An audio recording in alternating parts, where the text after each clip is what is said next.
Welcome to the firm of Harrison Marang, Danny Marang here. No Patrick Harris, Kate Smith behind the glass on the ones and twos. How are we all doing on a fabulous Monday morning off the worst sports weekend known to man? I had to hop out and then hop back in here real quick and maybe open up the door in here because it is 76 degrees in the studio. Apparently, we're fermenting our own vegetables in here or something. We drying jerky. This is absolutely heinous. Sprague was telling me he got in the studio this morning. It was 58 degrees. So I have it currently set to 66 to pump the cold air in here. 58 when he came in? That's diabolical. Yeah, I don't know who's doing that to him. Souk must be having like a revenge tour. So I don't know what's going on with that. Oh, that's a tough one. Yeah, that's a bit much. I mean, don't be wrong. If I'm erring on the side of one or the other, I'm always going to go colder versus hotter. You can only get so naked. I will probably more lean on the warm side. Oh, no. Not if I'm stuck in a room like this. Hard pass. How was your weekend, man? It was good. Yeah? It was my brother's birthday on Friday, so we went up to the casino. Won myself some money. Oh, yeah. What we do? What did we play? Started out by playing some roulette. Lost some money there and was like, all right, I think I'm going to go to the sports book and go watch sports and make myself feel better about myself. Didn't, because the Yankees series this weekend was absolutely atrocious to watch. So how did we save it? We saved it by, we hit the slots at the very end. So we went pure luck. Pure luck at the very end. Came out with a nice little hand pay. I mean, I don't really gamble anymore, but if I was going to go play something, I had rules for things that I would do. I'm a decent poker player, just knowing the math behind it. So I would if I knew I was going to go somewhere and actually sit at a table, I would play Hold'em. Blackjack, I'm not sitting out here counting cards, but again, knowing the math behind it. Like games where I can't control things, but I can control some things. I wanted to play blackjack because of that reason, but my issue is I went up on a Friday. So when you go up on a Friday, everyone's trying to spend their paychecks up there, and everyone's way too tense at the table. Yeah. That's not my liking. I like vibes. You want to be able to talk to somebody. Again, that's why roulette was my game. No, it's true. One thing I never did, I never played craps. Still haven't played craps. I know a couple people that have just gone on incredible heaters.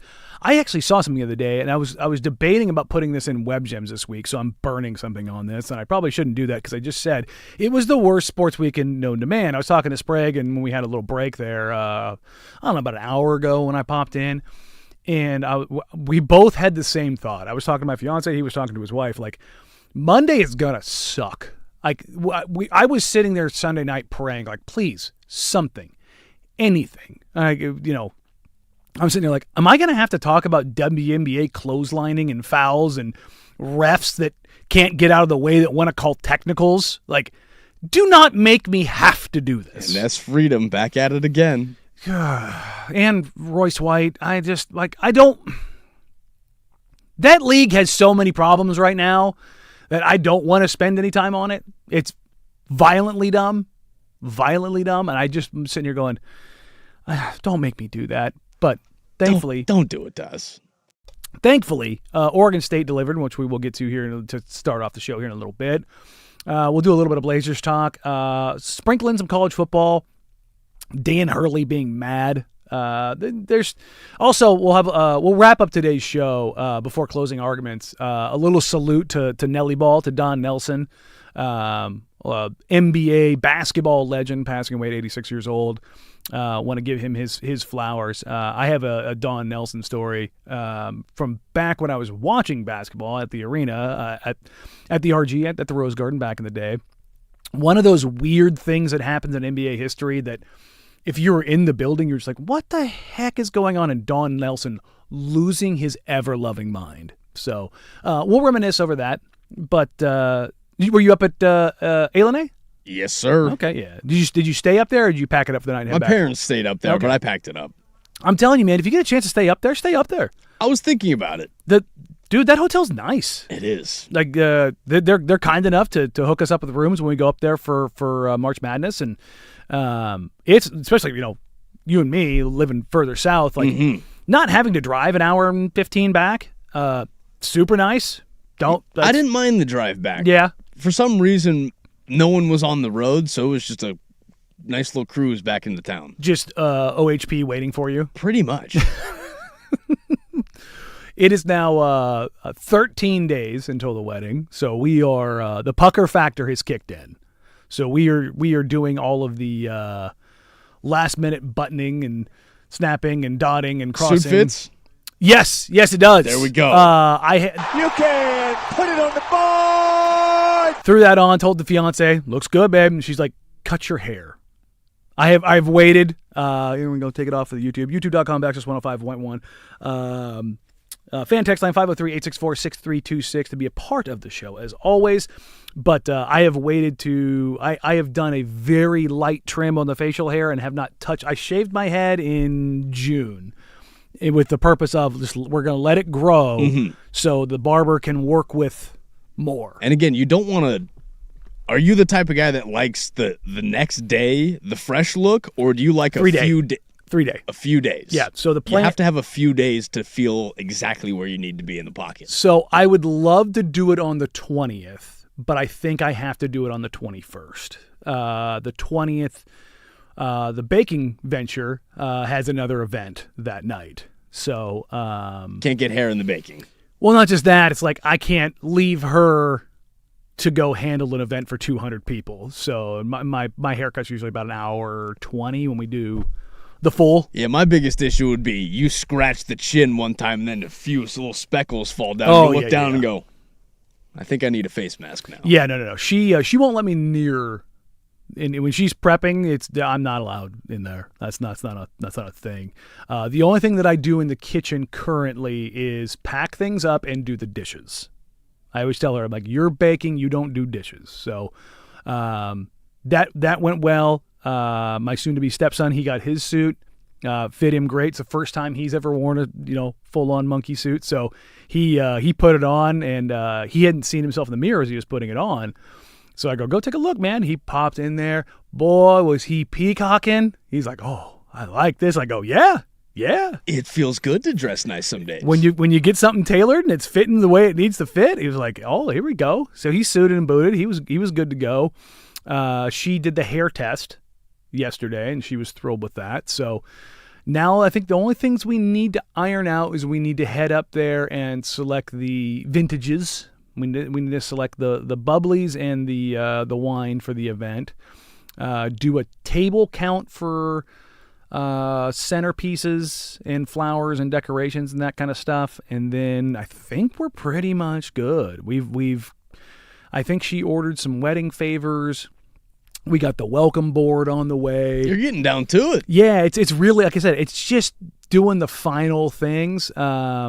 And in the meantime, like I said, we have a catering event for 200 people 3 days before the wedding, and then she's also baking our wedding cake and the desserts. She's nuts. That's crazy. She's listening right now. I'll tell you, baby, you're nuts. That's crazy. That was the thing, is that we did the event. Was it almost a month, or 3 weeks ago, July 28th, for the Street of Dreams VIP event. Mm-hmm. She ended up cooking or baking 830 items. 830. And they were all gone like 20 minutes ago. Cookies, Cupcakes, macaroons, dip pretzels, and cake pops. And there's 3 different flavors of cake pops. There was a funfetti, red velvet, and a chocolate chip cookie dough. And all those were dipped in chocolate and decorated. And it had like chocolate decorations that were like painted. Yeah, she's bonkers. And then macaroons that are just out. And you guys tried the macaroons. I'm not a macaroon guy. Really? You're Yeah. you're the first person. Yeah. It's a texture thing for me. See, I love the texture. Like, of all the things, don't get me wrong, she everything she makes. She did her second gluten-free cake for my niece last week. Came out incredible. Again, every time you've brought in cupcakes, you know who the first person you hand one to. Oh, it's funny. I usually bring in about a dozen or so of a test batch or something like that, and it takes me maybe 15 minutes. And like, if I walk over here, make sure you guys get yours before take them over to the sales, and they're gone immediately. Same thing with the cookies. You had the brown butter chocolate chip toffee. Yeah, I had a few of those. those things went like, I think she did 300 of those for the event. And they were thin and buttery. And, Oh, dude, yeah. Oh, yeah. She did mini ones for those too, so they had that like little crisp on the edge. Oh, Look at man. us. 10 minutes. Not even that, but 9 minutes and Yeah. 50 seconds. She Already back in it. But yeah, so we've got that, and then another one in there for another order, and then we've got another event for 150 like a month later, and then I think another 150 to 200 a month later. Since we're already on sweets, Mm-hmm. you know what I had this weekend that I hadn't had in a while? What you got? A real solid churro. Oh, dude. Just had. It's been a while since I was just going to get a burrito, and Mm-hmm. me and the lady were going, what's looking good? I was in a sweets mood. I looked and saw churro, and I went, Crunchy on the outside, soft on the inside. oh yeah, Oh, there you go. oh yeah, it was There- real good. There's two things that you will get me with every single time driving back from Mexico through the border. So if you've never been, traffic piles up at the border crossing, and you have street vendors, and they will sell you everything, and I mean everything. And I keep the window up, maybe cracked just ever so slightly, so I can get the. What is that?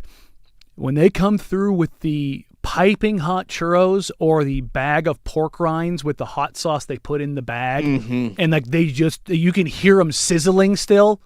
I'm like, hey, come on over, bud. Bring it on over. I'm the guy you've been looking for. I'm the guy. The 100%. To bring those two things, when those start, that smell starts creeping through the window, and I'm sitting there that border crossing, taking 45 minutes to get over. I'm like, I can kill this bag, whether it's the churros, the pork rinds, or both. Or both. Again, if they ask me to throw it out, I'll throw it out. But guess what? It's getting housed right here, regardless. I do love the text line because this is the duality of it. Somebody texts in, no one cares, and then somebody says, "What's the name?" And there's another couple texts in there. What's the name? What's the name? What's the name? You can find it. It's called Marang Bakes. Yeah, you can find it on Instagram. Or the website will be launching after the wedding. So I get to do this because it's free advertising. Blah, blah, blah. I'm sure I won't be able to do it for much longer. But anyways, I say this because we have a million things going on. They're all blessings. God is great. Love it. But boy, is it a lot. It's just like, oh, we're going to do all of these things. But yeah, with 13 days to go, man, this is the world we're living in. So, and as a reminder, he's not here right now. But if you two goons show up and do anything, she'll kill you. She'll kill you. I have something minorly prepped. There you go. We'll go down that. Speaking of prepped, Oregon State Beavers, they are prepped. Case you can dive into some hot beef talk. They had Beavs. their multiple media days over the weekend. Oregon State Beavers, Jamarcus Shepard and his staff hitting the mic as they get into fall practice. And let's dive into the local right out of the gate. Oregon State Beavers media days coming up next here on the Firm of Harrison Marang, 105.1 The Fan. The new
we'll keep it local out of the gate. The Oregon State Beavers underway at fall camp, but also doing their own version of media days, the Pac-12 media days thing. Did that happen? Did that actually happen? Was I out when that happened, or did it happen when I was back and we just didn't cover it? What happened there? Because I know they were doing their own weird situation, and I don't know, man. Pac-12 is in a weird spot. I don't really know what you need to do with that, but Oregon State, they're in a weird spot. I don't think this is a lose-lose situation for Shepherd. You know, we talked about this a couple months ago, Case. The behind-the-scenes discussions that I heard from a lot of folks around Oregon State and people that work with and around the program, that if somehow Shepherd and his staff were able to get to 6 wins, they'd be gone. Now, knowing their non-conference schedule and hearing things out of camp, I think 6 wins is probably an auspicious task. I think that might be asking too much of them. To be honest, if they win 4, that's probably a successful season. Would you say 4 is a successful season for the Beavers? No, I haven't really taken that much of a deep dive into the schedule itself. I know the start of it is tough, but 6 wins is probably what the standard should be. Okay, so their over-under's 4.5. You can't. 4.5 is atrocious. This is college football we're talking about. Again, let's play the game before we get into the audio, right?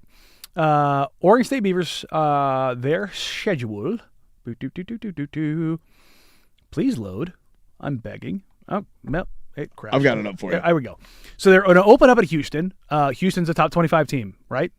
Yeah. Again, you probably start the year 0-2. Yes. So you're opening at Houston, and you take on another Texas team, and Texas Tech coming to Reser, which, I'm not going to lie, might be a fun game to go to, even if, for me as a neutral. Yeah, no. Sorsby or not, we're losing that game. Right. Montana. You got to win that game. Do you have to? No, you have to win that game. You have to win that game. Are the Beavers favored? Let's see. Montana, Oregon Montana's State. Not even the best team in their own state. And you've beat on Montana State in past years. You cannot lose to Montana. Let's see. I've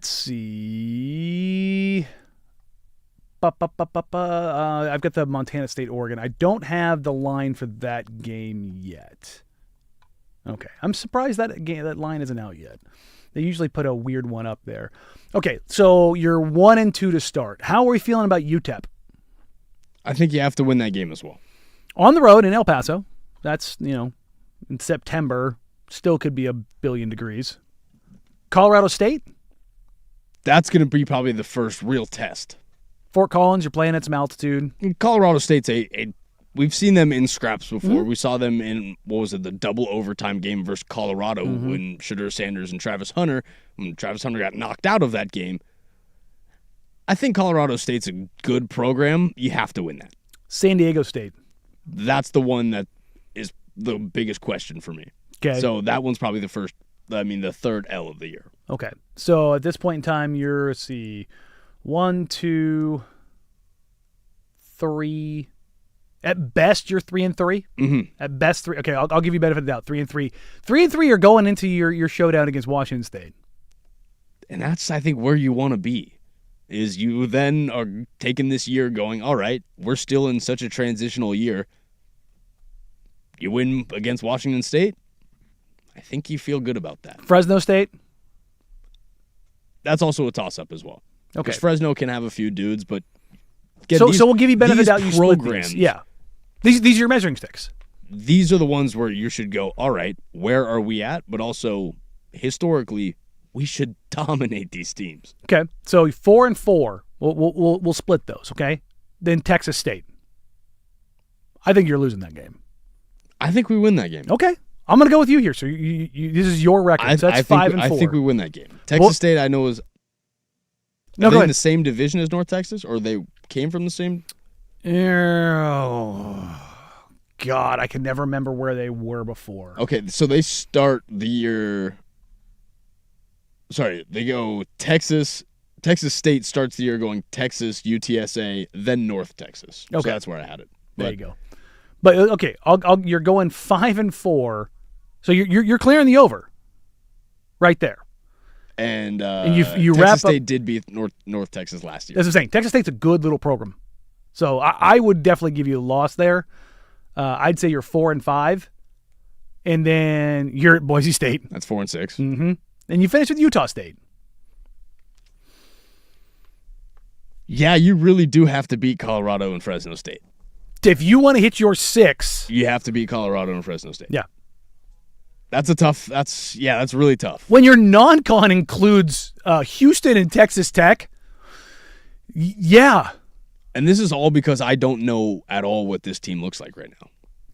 And that's part of this we want to get to. So Jamarcus Shepard talked about the transition and all of the information that they have to take in with the new coaching staff and kind of where they're sitting at with it. Our players have absorbed everything that we've asked them to absorb. We are putting a lot on their plate, and sometimes young people fold under that kind of pressure. But we've explained it to them often. We have to find your breaking point. You have to find your breaking point. And then we have to teach you how to improve that breaking point. I mean, you hear that. That just seems like setting standards. We're gonna suck for a few years. Like that's but what. If you want me to be the guy that's running the ship right now, I'm gonna let you know that it's gonna be some tough love right now, and tough love means, in college football standard, you're not winning 8 games. Here's the thing about this. I take a look at this and I go, okay, that was a pretty 30,000-foot view of the program. Like, we're trying, it wasn't about, this is going to be what we're installing. This is what we're trying to focus. This is what the team identity is going to be. It was accountability, and I don't want to say starting from scratch, but damn near starting from scratch. And I think that's maybe not only the right way, but the safest way to play this, in that you take a look at that and you just kind of go, okay, yeah, you've got Malik Murphy. You know his name, but it doesn't sound like things are going great in that regard. So you start off the year with Houston and Texas Tech. And even though Texas Tech sent 25 programs in college football, do you think that you're a top 25 program in college football yet? Let's find out. I think the answer we all know is no. And so that's what I think Shepard's going in and saying, it's going to suck. You're going to have to take your licks. What's your breaking point? Is your breaking point 0-2? If that's so, then we need to figure out how to get it to more, because we're going to have to break more in order to build this back up. And that's the thing. What the old adage: you can't make an omelet without breaking a few eggs. Again, it's the idea that in college football, no one can be the Pittsburgh Steelers. No one can be middle of the road forever. No one can be 8-8, 9-10, or whatever you want to be. 8-9, or however you want to see it. Math not great at Oregon State. Again, 8-9. I got there eventually. We'll get there. Speaking of getting there, Mitch Dolan's the offensive coordinator, and how do I say this? I like the approach that they're taking, but this feels like having to take some sugar with your medicine. You know what I mean? Like that's where I feel like Mitch I want to say Dahlgren, but it's, for the love of God, it's Dolan. Mitch Dolan here, the offensive coordinator for Oregon State Beavers. For me, it's not as much scheme. I told our guys the other day, I want people to turn on our film and I want them to be shocked at how hard we play. Effort alone. The scheme can be on the side, but I want them to be shocked by how hard we play. So it's effort and urgency, and it's an urgency to get it done now. We don't have time to wait. We really have 16 practices of fall camp before we kind of move on into the next phase of situational football and all that stuff. So the urgency of it's there, and then it's the violent nature. I mean, it's the violent nature. We play a violent sport. We really do. So I watched the World Cup a little bit and all the flops and stuff. I'm like, how is this getting rewarded? Like the yellow card, it was over my head. So for me, is with that group, is violence will be celebrated. It'll be celebrated. It'll be pointed out in unit meetings because that's our sport. I mean, you got pads on for a reason, and if you aren't violent playing the sport, you're probably playing the wrong one. And so most of it is just effort, intensity, and kind of intangible stuff. And the other thing we're hitting is just fundamentals. It's blocking, catching. It's like, I was talking to our receiver coach. I was like, when was the last time they'd just been taught how to catch a football? Like, basics of football. Because at the end of the day, it's a lot of times you get to this level and you assume you can catch the football. Maybe he hasn't been taught on a low ball what to do with your hands, or on a high ball where your hands go. So we put a lot of emphasis on just fundamentals of blocking. Like, our receivers learned from the offensive line coach of how he coaches blocking, because that should be one of your most experts in that position is blocking and all that stuff. So everything you're saying is just it's the stuff that it isn't the fancy play I draw up. It's all the other stuff in between. If that's what our identity is. And then taking the personality of myself and our head coach of being aggressive. Like, we're aggressive, and I want them to lean into that, and I want them to find confidence in that aggressiveness. Yeah, it's not about scheme. It's about playing hard. And again, I feel like this is just such a massive reset when you're looking at everything you've got here. He's sitting there talking about playing hard and aggressiveness and finishing plays. And sure, that's all good programs, right? Mm-hmm. But at the same time, when he's talking, it feels like we're going back to football 101.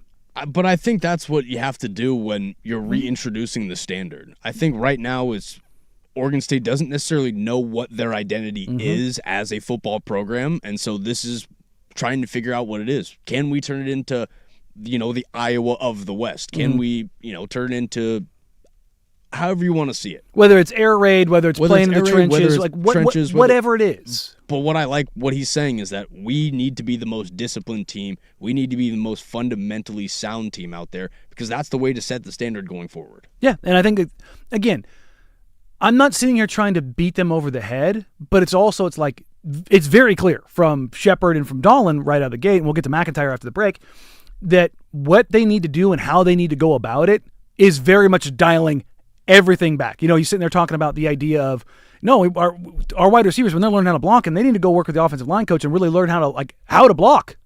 And it's like, so what are we working with here? What I really hope that he's kind of cementing in the players' mindsets right now is not everyone's going to be a superstar in this game. But what you can do is find your role on this team and do it to the absolute best of your ability. Mm-hmm. Because if you have a team filled with role players who all do their role a lot better than, say some superstars will, because ego does get involved in a game like this, what more can you ask for? Yeah, start setting the standard to move this forward. Make these guys know that this is the standard to move this Where's the bar? Forward. Mm-hmm. These guys aren't going to get the highlights right. They're probably not going to see the benefits and the success of the program in its entirety, but can you set the standard moving forward so that down the line we can give you the love? And that's the thing, is it requires some sacrifice in that regard. So I'm interested to see what they can do. The things that I've heard about Shepard, I tend to believe that he's going to be impactful and effective, but where that bar clears, I just don't know. That's what I'm saying, that line, 4.5, I think there's 4 wins you can say. I think we'll figure out by probably the 4th week where they sit in that pecking order. Yeah. Look, they're going to get smacked around by Houston and Texas Tech. Mm-hmm. But can you recover from that? But can you go out against Montana and handle business? And that's, I think, the next part of this. We'll get to the defensive side of this, as well as some other quotes, news notes out of Oregon State when we come back. But first, here's lowercase Sports Center update. The firm of Harris Marang, 105.1, The Fan. Now, from the George McCoy at Warren Allen Sports Desk, a Sports Center update on the Fan Sports Network, 105.1 FM and 1080 AM. First on The Fan, your Portland Timbers fell 3-1 to Club America Sunday night in their second match of the 2026 League Cup journey. Christopher Velda scored the Timbers' lone goal, marking his 5th straight match with a goal contribution. Timbers are back in action this Thursday as they host Club Tijuana for a 7:30 kickoff inside Providence Park. Your Portland Thorns picked up a win yesterday, taking down the Boston Legacy 4-3. Pietra Torden with her first career hat trick, scoring goals in the 2nd, 10th, and 37th minutes of the first half, becoming the youngest player in Thorns history to score a hat trick. Over to the NFL, as New England Patriots tight end Hunter Henry has signed a 2-year extension to stay with the team. The deal has a base value of $16 million, but can be worth up to $20 million, including $14.5 million in bonuses and guarantees. Chicago Bears wide receiver Luther Burden III is expected to miss the preseason after suffering a groin injury in practice. Sources told ESPN's Adam Schefter that the team believes he should be back for the regular season opener against the Carolina Panthers. And for more sports scores and stories in 30 minutes, I'm Laura Case from the George McCoy at Warren Allen Sports Desk. Hurt, missing work? Insurance companies acting like jerks? Don't call your mom. Call George McCoy at warrenallen.com. The home of dirt and spray.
Welcome back into the firm of Harris and Marang. We are in the middle of Oregon State Beavers football media days recap adjustment for the program, really, with Jamarcus Shepard getting ready to take, he has taken hold, but getting ready to take the field here in about a month, right?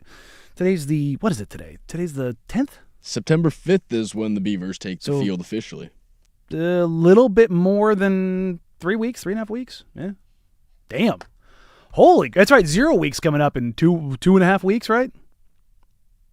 Yeah, pretty soon here. Yeah, I feel like it's right. I feel it's right after the wedding, if I remember right. My time schedule right now is like, when is the wedding, and then adjusting off of that. So, but no, the Oregon State Beavers. We've heard for a little bit from Jamarcus Shepard. Yeah, the 29th. Yeah, as I say, I think it's the weekend after, or the Thursday after. Saturday. No, I thought there was a Thursday game. Is there not? Isn't the Ireland game a Thursday game? No, the Dublin game is Saturday. Oh, okay, and then we have the Sunday games because we don't have the NFL yet. Okay, Okay, trying to get all that in my head. But we heard from Dahlin. We've heard from Shepard. Mike McIntyre was also on the mic because he's their defensive coordinator back in the old CFB. And again, we're talking about like where the bar is for Oregon State. And McIntyre was asked about where the strength of the Oregon State Beavers defense lies.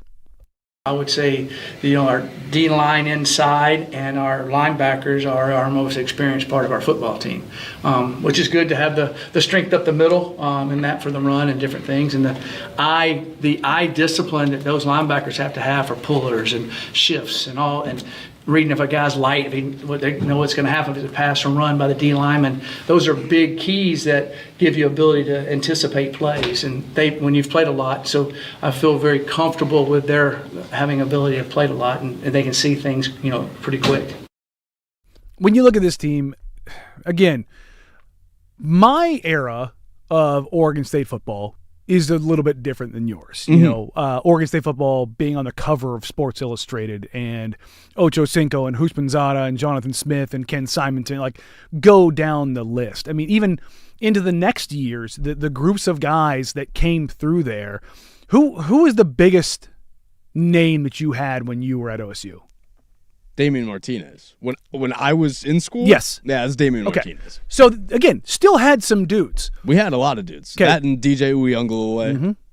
Again, we had a lot of dudes.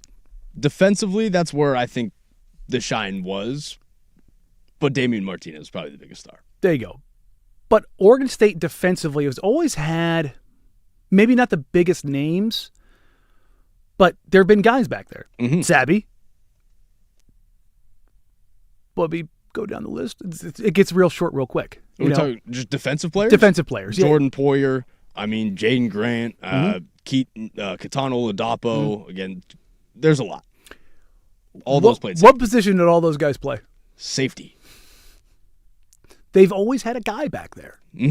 I always felt like the safety position has been the foundation of the Oregon State defense. And they've had some workman-like linebackers. And they've had some pretty decent pass rushers that unfortunately have transferred out over the last couple of years. So, but the defensive front over the last couple of years has just kind of gotten bullied. And that's really been an issue for them. And I think that what you hear McIntyre talking about is, again, it seems like both the coordinators and the head coach, what's the same message that we're hearing? Baseline level stuff, right? Being strong up the middle. Eye discipline, recognition, read and react. It's winning in the trenches. It's all very fundamental. And McIntyre was asked kind of what his initial impressions were of the defense so far. They're hungry to be coachable. When you notice that is they come and ask you questions, even after a play's over, that type of thing. Usually they know they did something wrong. They're trying to hide from the coach. When they're coming to find you and seek you out, if you didn't see it, like you were watching something else, and they're asking you, to me, that shows great maturity, and that shows you that they truly are bought in on that type of thing. Instead of just saying, well, coach didn't see me mess up, I'm all right. We're not getting that, which is, I think, a great culture aspect. I mean, having the accountability. Again, that may be... He may be digging for that a little bit. I think it's probably safe to say. But also at the same time, if that is real, I think that's probably the things you want to see. You want to see guys that are bought in. You want to see guys that are invested.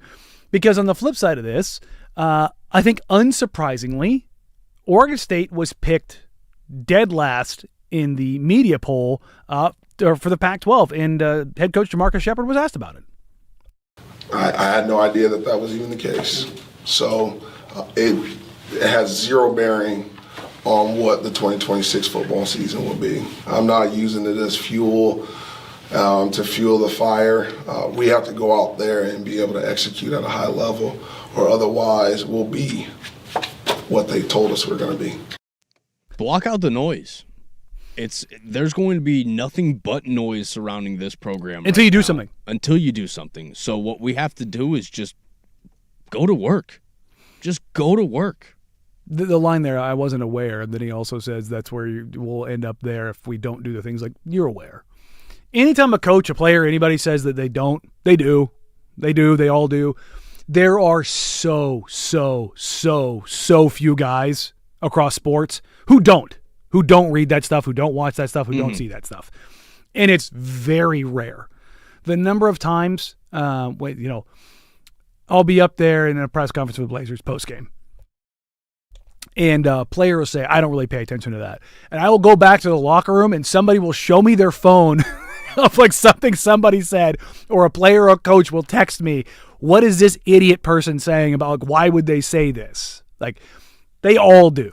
Like, the number of times over 15 years where I have gotten that text of like, what the bleep is this person saying? Like, how did they come to this conclusion? Or what do they know what was actually supposed to happen? Like the number of, the armchair coaches who, they take a single clip from a game and be like, this player did this. And then I'm like, do they not know that that's not supposed to happen there? Like, this action is actually supposed to trigger into exactly what happened. That the defense made a read and they took it away. Like, that's part. It's so much as part of that is it's so funny, especially with football. Like, there's so many things. Like, well, why didn't this guy run this route? It's like, well, maybe he made a mistake, or maybe it was designed that way. Like, you just don't really know what somebody was supposed to do. Is a certain player allowed to freelance a little bit more? Is a certain player allowed to make a read? Or did the pre-scout say to, X, Y, and Z goes down? Like, there's so many things that you don't know without being in there. That's why a lot of times when you're talking about whether it's football, basketball, whatever it is, where things are a little bit more scripted, if a beat writer who has dyed in the wool and been there and heard it and seen it says this, and this, it's like they're probably talking to the coaches. Now, if that same beat writer goes, what the hell was this? They've probably talked to them and they're like, that doesn't match up with what I've heard. So I think all of those things, and you take those and throw them out, it all comes back. The entire ethos of everything right now for Oregon State is, what is the bar? And how can we move it in a direction that then gets this program looked at positively? But that's the thing is, for me, when what is the bar? Is it wins? Is it overall level of play? Is it like, are we about process or are we about results? I think right we're now? About process. And that's the thing is, like, and I hope, at least that's what I hope is happening. And look, sports is a results-oriented business. If you talk to anybody in leadership in sports, they'll all say the same thing. The results matter, but the process has to be what right. have you done for me lately type of business. It is, and the results can vary based on timelines and expectations and all those kind of things. But if bad process leads to good results, you can only tout that for so long. You can only tout that for so long because it's just like that a team ends up becoming bowl eligible. You're like, hey, they were bowl eligible. I mean, the next year they should be really taking a leap. Well, what happened in those wins? Did something stupid happen that defied all logic? Or it happens twice in a season. Starting quarterback goes down and the backup goes down. All of a sudden they're down to their third string quarterback and you stole a win. Well, you got bowl eligible, but did you do it on your own? Or did you have a lot of help to get there? You know what I mean? Like, I think those are the things. Like, for me, when I look at Oregon State, if they somehow got bowl eligible this year, I think even if the process wasn't what you wanted to be, as Beeve fan, how would you feel about that? I'd be that'd be everything we asked for. Mm-hmm. That's everything we asked for. But if the process sucked, would you still be excited about it? That would hurt. Like, yeah, you backed into a bowl down in El Paso. If you get me to 6 wins, I think I'm okay with it. For 1 year. No, that's the issue. What I think is 6 wins means a positive step in the right direction. With that schedule, I think you can say you earned it. And that's because it's such a results-based business. Is that when you have the results, then you start getting more results that out of. Again, you get the results that you may have not wanted or didn't quite meet expectations or exceed expectations. But if you're just barely getting that bar, as long as you're trying to move it a little bit, I think that's what Beaver fans want. I think there's some desperation there, and that's exactly where we're going to go next. How desperate are you, Blazers fans? There's a player out there looking at making a potential comeback. Are you that desperate? We'll get to that next year on the Firm of Harrison Marang, 105.1 The Fan.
How desperate are you, Trailblazers fans?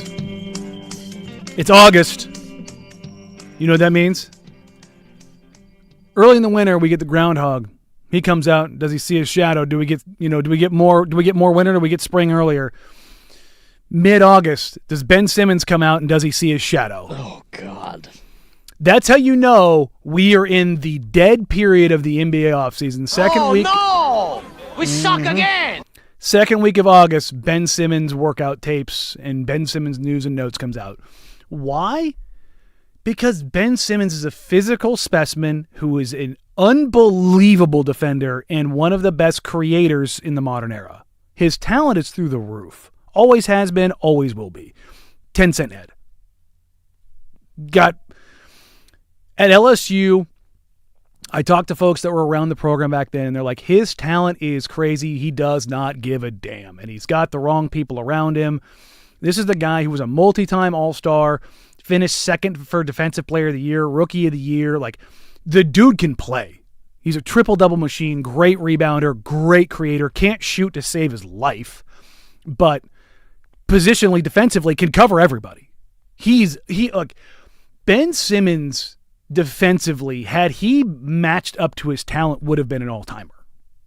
He was unfreaking believable. And it's become kind of a laughing, or he's become kind of a laughing stock, unfortunately. But you're talking about a guy whose career averages are 13, 8, and 7. And that's with some buns years in there. You're talking about a guy who's like 17, 8, and 8 career averages. I always talk about the Drew Holiday line. Like, if you were a guy who can put up 18, 7, and 6, I think the number was like 22 players have had that stat line since 1980. Every one of them, save one, is a Hall of Famer. Like, he was like, had he been a guy who averaged 17, 8, and 7 for his career, would have been a Hall of Famer. Again, we talk about Josh Hart in such high regard for literally racking up every single stat regardless. That's what Ben Simmons did. He did it at a better level while being bigger, while being a better creator, while being a better defender. Like, that's the thing. Like, I will never forget Ben Simmons' Summer League, his debut. It was in the big gym at Thomas & Mack in Las Vegas, and I was sitting down on the floor. I think the Blazers had just played or they were playing next. I can't remember, but I was able to secure one of the floor seats back when we could still do that. And Simmons drives down the right slot. Defense shades all the way over to him. His right foot stops right on the baseline at like full speed, like a 1 foot just hard stop. His arm extends full length out of bounds, and he rips a pass just inside the 3-point line, back through the defense on like a 45-degree angle to a cutter for a dunk. And I just went, what the hell was that? Like, it's a pass that 2-3 other people can make. Eyes in the back of his head type of play. And it's through the defense. And I don't care that it's Summer League, dude. The fact that he was able to control his body, like see that play progress through, then physically make that play and hit a guy on a dime, like through 4 defenders. I went, oh, this guy can really pass. And he continued to do it, and he continued to do it, and he continued to do it. The Blazers could really use a 6'10" guy who's a really good defender and could create for others. Now, he absolutely crushes your shooting. He's a literal non-shooter. Hell, he was a non-finisher in his last days in Philly. We all remember the play, handing the ball off. Under the hoop. It is what it is. And, he feels like he was unfairly scapegoated. And I think to an extent he was, but you're 6'10". You've got to finish that. You've got to finish that. But I think there was a lot more made out of that than probably should have been. But it all built to that. The unfair scapegoatedness happened after years of let's blame his girlfriend for every time that he has a bad game. Which wouldn't be the first guy that's been bothered by off-the-court stuff. That's the curse. You're not wrong. That's the curse for the reason. The reason we're bringing this up is Ben Simmons is heading to Melbourne, Australia. He has not played with the Australian national teams back in 2013 since he was a teenager. He's 30 years old now. He is trying to – he's not made the Olympic roster the last 3 cycles for various reasons. Injuries, I think he basically told them he didn't want to be a part of it once. So there's multiple reasons. But it is a player-led minicamp. And I think at 30 years old, maybe some maturity has kicked in of like, oh, this is getting away from me. If I don't do this now, like this is cooked. And there's maybe some motivation there. There's some reports out there that he has been offered a non-guaranteed minicamp deal from a Western Conference team. Just throwing that out there. But he's also made it publicly known he would like to go back to Philadelphia. I too would like to go to Philadelphia with LeBron James, Jaylen Brown, Tyrese Maxey, Joel Embiid, and VJ Edgecombe. That's a good place to be right now. You want to talk about being insulated? There you go. Duh. Yeah. Duh. Also, Kevin Durant, I feel like, is getting more slander than he probably should. Have you seen KD's comments on Philly and how people are kind of like, they're not a super team and they shouldn't be held to the same standard? I'm like, bro, they've got like 520 a game scores. Like, what do you mean? Joel Embiid's a couple years removed from an MVP. What was KD's comments? Basically, like, why aren't they catching the same slander that we did with the Warriors? And I'm like, it's a different deal. Steph in his prime, KD in his prime. You know, Joel's obviously a little bit older. Jalen's in his prime. Braun is definitely older. VJ hasn't hit his prime. Maxey is moving into it. But, I mean, that starting lineup is disgusting. I mean, Maxey, VJ, Jalen, Braun, Embiid is disgusting. Look out. Now, can they be healthy? Can they all work together? Is enough ball to go around? Who's going to play defense? All those things are very, very, very real. But talent, scoring, mismatch, all the things that go along with that.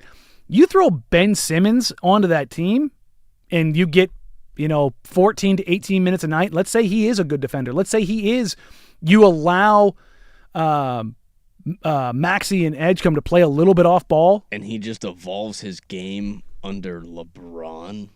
I mean, that's what he was turning into. Was a point forward who just crushed teams. Now, again, I'm not expecting Ben Simmons to come back and be what he was.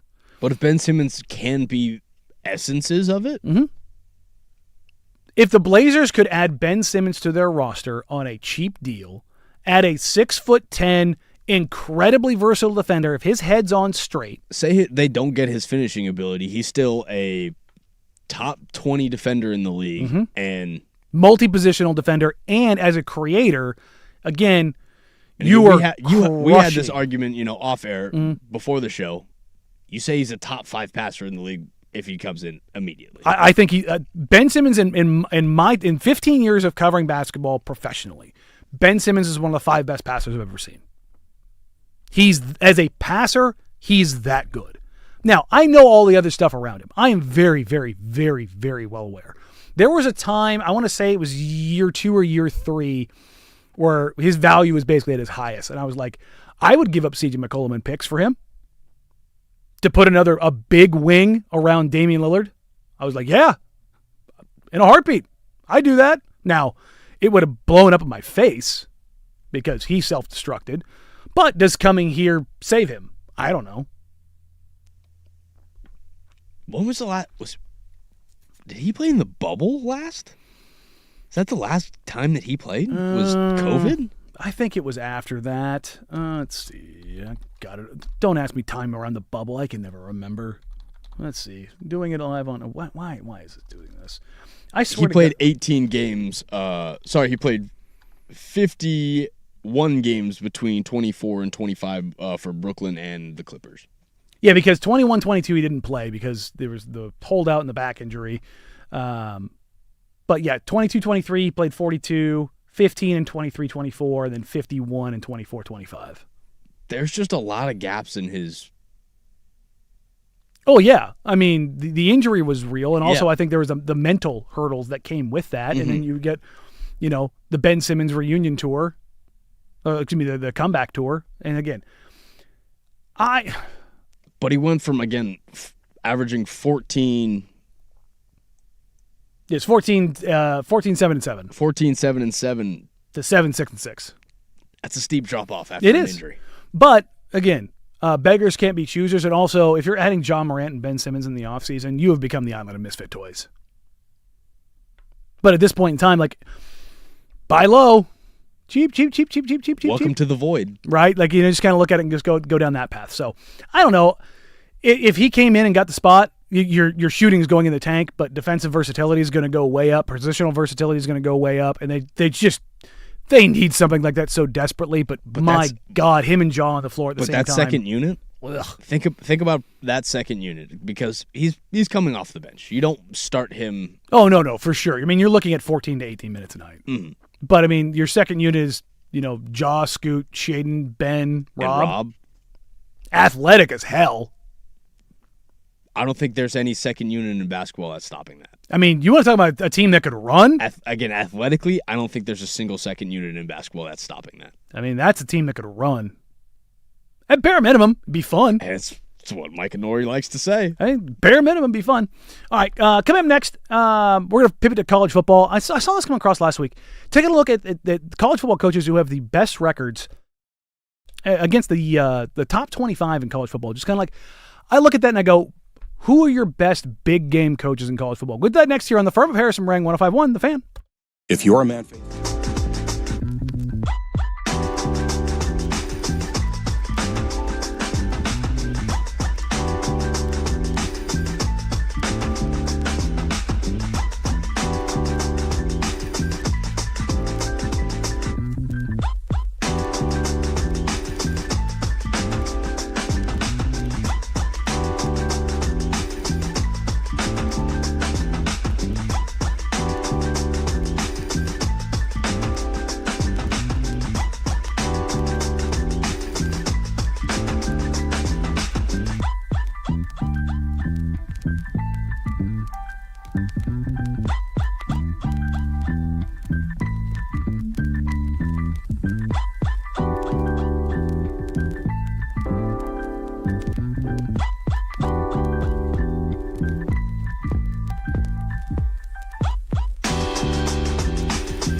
Allen Sports Desk, a Sports Center update on the Fan Sports Network, 105.1 FM and 1080 AM. First on the Fan, your Portland Timbers fell 3-1 to Club America Sunday night in their second match of their 2026 Leagues Cup journey. Christopher Velda scored the Timbers' lone goal, marking his fifth straight match with a goal contribution. Timbers are back in action this Thursday as they host Club Tijuana for a 7:30 kickoff inside Providence Park. Your Portland Thorns picked up a win yesterday, taking down the Boston Legacy 4-3. Pietra Torden with her first career hat trick, scoring goals in the 2nd, 10th, and 37th minute of the first half, becoming the youngest player in Thorns history to score a hat trick. Over to the NFL as New England Patriots tight end Hunter Henry has signed a 2-year extension to stay with the team. The deal has a base value of $16 million, but can be worth up to $20 million. That includes $14.5 million in bonuses and guarantees. Chicago Bears wide receiver Luther Burden III is expected to miss the preseason after suffering a groin injury in practice. Sources told ESPN's Adam Schefter that the team believes he should be back for the regular season opener against the Carolina Panthers. And for more sports scores and stories in 30 minutes, I'm lowercase from the George McCoy at Warren Allen Sports Desk. Hurt missing work? Insurance companies acting like jerks? Don't call your mom. Call George McCoy at warrenallen.com. The home of the Fan Happy Hour.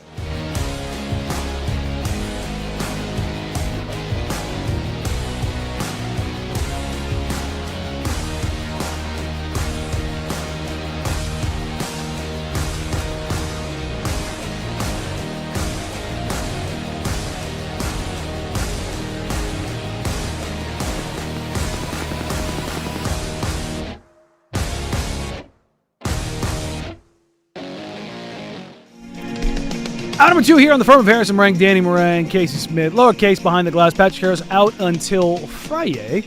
And then we will come back together for a whole 3 days before I'm gone for another week. So that's summertime, baby. You hear the morning boys. They, Dirt's out back on Wednesday, and I think Sprague's out on Tuesday. So they're running, I think, a best of somewhere in there, or something along those lines, with Swag hopping in, I think, for an hour. So it's that time of year. Again, this is probably the dullest sports week in the calendar, and then next week we get full in the swing of preseason football. We start really getting to college football. Dave Bartu is going to join me this week. I think I've got him for tomorrow, Wednesday. I think I got to text him and clear that up. College Football Matrix, we'll dive into that. I've got a few other guests that probably will hop on Wednesday and Thursday. Still working to lock those in. But I wanted to get a little bit of college football, a little bit of primers. That's what we're spending a lot of this week doing. It's just like Oregon State, setting the bar, as it were. Case, do you know how many coaches in the Power 4 have a 500 record or better against top 25 teams? I'm going to go with 6. You took the under. It's 10. Ooh, okay. It's 10. Now, Marcus Freeman is in there, so if you want to say 9 plus 1. 9 plus 1. But when you just kind of go down the list, there's not a ton of coaches that have that really successful mark. One of them eats up a big chunk of that when you're talking about total number of games. Kirby Smart. But Marcus Freeman is 16-8 against top 25. Okay. Pretty damn good record at that school that shall not be named. But if you go by conference, the SEC, Kirby's got the volume and a disgusting percentage. He's 42-17 against top 25 opponents. Yeah, that's pretty dominant. 71%. But there is a coach in front of him with a fair amount of games with a higher winning percentage. Do you know who that is? No, hit me with him. Big Game DeBoer. Really? 20-6 against top 25 programs. Okay. Stacked up a few of those against Oregon. It helps. But Kalen DeBoer, 20-6. Pete Golding is third in winning percentage at 2-1. Taking over Ole Miss in the playoff. Mm-hmm. All 3 games in the playoff, so that's a pretty Wins good or spot to be. wins. Venables at 9-9. Josh Heupel, 12-16. Elko at A&M, 6-8. Sark, 25-35. 60 games. Just a little under 500, but that sounds about right. And then Lane Kiffin, 15-26. Big game Lane. Tough place to be. Shane Beamer, 7-21. Eli Drinkovitz, 7-19. Clark Lee at Vanderbilt, 6-18, although clearly turning it around at Vandy. Did you skip Dan Lanning? No, that's just the SEC. Okay. So getting down to the Big Ten, by percentage, this should come as no shock, who is the most successful coach against top 25 programs? Dan Lanning? Sig. Ooh. 6-2. Okay. Ryan Day, he is your bell cow when you're talking about games and wins. Mm-hmm. He is 27-11, 71%, just like Kirby. Yep. Dan Lanning, third, 15-8, 65%. Pretty damn good. Mm-hmm. Problem for him, obviously, is that those losses that he has suffered against top programs. And again, a smaller sample size for Signetti. Yes. Lanning's losses have been big and loud. Obviously, the Indiana game, the Ohio State game, but he also has a win over Ohio State. And then, obviously, the UW getting that monkey off his back when DeBoer was there. And then, obviously, his first game against Georgia, mm-hmm. which I think even me, the most haterous of the Ducks, I'm not putting that on you, man. Your first game is, air quotes here, neutral site game against Georgia, where most of the crowd is Bulldog friendly, against a really good Georgia team. Lincoln Riley, 20-17, 54%. Then you get to Jed Fish, 8-12. Kyle Whittingham, 25-39. Matt Campbell, those are your 2 new coaches. Obviously, Whittingham at Michigan, Matt Campbell at Penn State. Both at right about 39%. Obviously coming from smaller programs. But you get further down the list. Kirk Ferentz is 31-60. He's got 91 games against top 25 programs. Goodness gracious. Bielma at 24-47. Luke Fickle at 10-25. And Pat Fitzgerald now at Michigan State at 15-40. You got some stinkers in here. Greg Schiano's 4-34. Matt Rule is 2-25. Loxley at Maryland is 2-30. 2-25. Yeah. Matt Rule is 2-25 in Nebraska. Oh, not just at Nebraska, but in his career against top 25. Oof. Add that with the NFL career. Mm-hmm. Yikes, you do not win big games. Nope. And then ACC, there's a pretty distinct cutoff. Dabo is your number one in both win percentage and total wins. 41-28, just under 60%. Pretty damn good. Rhett Lashley, 5-5 at SMU. So right at 500. Okay. Those are your only two coaches in the ACC 500 or better. Brent Key at Georgia Tech, run the ball, 7-8. Mario is now 15-19. Obviously, that was the shot at Mario for years, is not only blowing 1 or 2 games a year where you're like, what are you doing? But also some big game jitters. Like blowing most big games. Mm-hmm. And then Jeff Franklin is the one with the volume there where it doesn't go great against him. Did I say Jeff Franklin? Excuse me, James Franklin. And now at Virginia Tech, leaving, obviously getting fired at Penn State. He is 17-29. Even though you've got coaches that have been around for a while in Bill O'Brien and Pat Narduzzi, obviously not successful in those ventures. So I think as you start getting through this, now, you know what? Let's throw the Big 12 in here. Joey McGuire at Texas Tech, 6-8. Dillingham, 6-7. Sataki's 11-15. Sonny Dykes is 13-26. Rich Rod at West Virginia, 21-47. Obviously not a lot of success. Nobody in the Big 12 is over 500 against top 25 opponents. But your young guys in McGuire and Dillingham are right at 500 at 7-8 and 6-7. So, and they'll have opportunities to improve upon that. Obviously, Texas Tech is a little bit further ahead, I would say, than Arizona State right now. Yep. But you can see the concentration of where not only are they successful, Big Ten and SEC, but the volume of them and the staying power of coaches. Right? Dabo's the only kind of, I guess you want to throw Cristobal in there, but Dabo is the longtime ACC guy. Got 2 of them things. Mario has an appearance, but you look at the Big Ten, the top is heavy. It's Sig, it's Day, it's Lanning, it's Riley. And then you've got Ferretz, who has the volume, and nobody wants to go play in Iowa. But then you've got the 2 newcomers in Whittingham and Campbell. And I don't think anybody thinks either of those guys are bad coaches. I think Campbell is going to shock a lot of people. Coming from programs like Utah and Iowa State. Now, Utah under Whittingham ebbs and flows. But I would say, for me, Kyle Whittingham is Mike Tomlin of college football. Utah had a real good opportunity at playoff runs. Mm-hmm. Their biggest issue was Cam Rising couldn't stay healthy. No quarterback could ever really elevate or stay healthy basically in his tenure as head coach. Because remember, he was the coordinator. And he's never had an Alex Smith. He was the coordinator on that team before being handed over by Urban Meyer. So, but again, Big Ten and SEC at the top, Sig, Day, Lanning, Riley, right? You look at the SEC. Kirby's the bell cow, but DeBoer, despite all of the Alabama fans shaking their fist at the sky, is 20-6. He wins big games. I mean, that's nuts. Then you've got opportunities for guys like Golding at Ole Miss, Venables at Oklahoma, Sark clearly at Texas. How much of those DeBoer wins were at Alabama?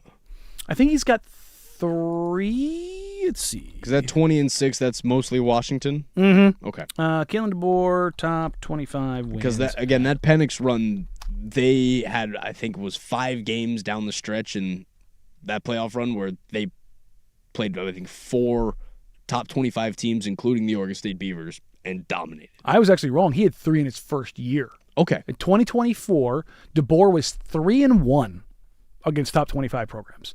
Last year, he was 5-3. So if you're doing the math at home, he's 8-4 against top 25 opponents. Mm-hmm. 8-4 in college football alone is a solid record. Again, that's 2 years. 8 top 25 wins in 2 years. 4-2 against top 25 teams a year. That's pretty good. Damn.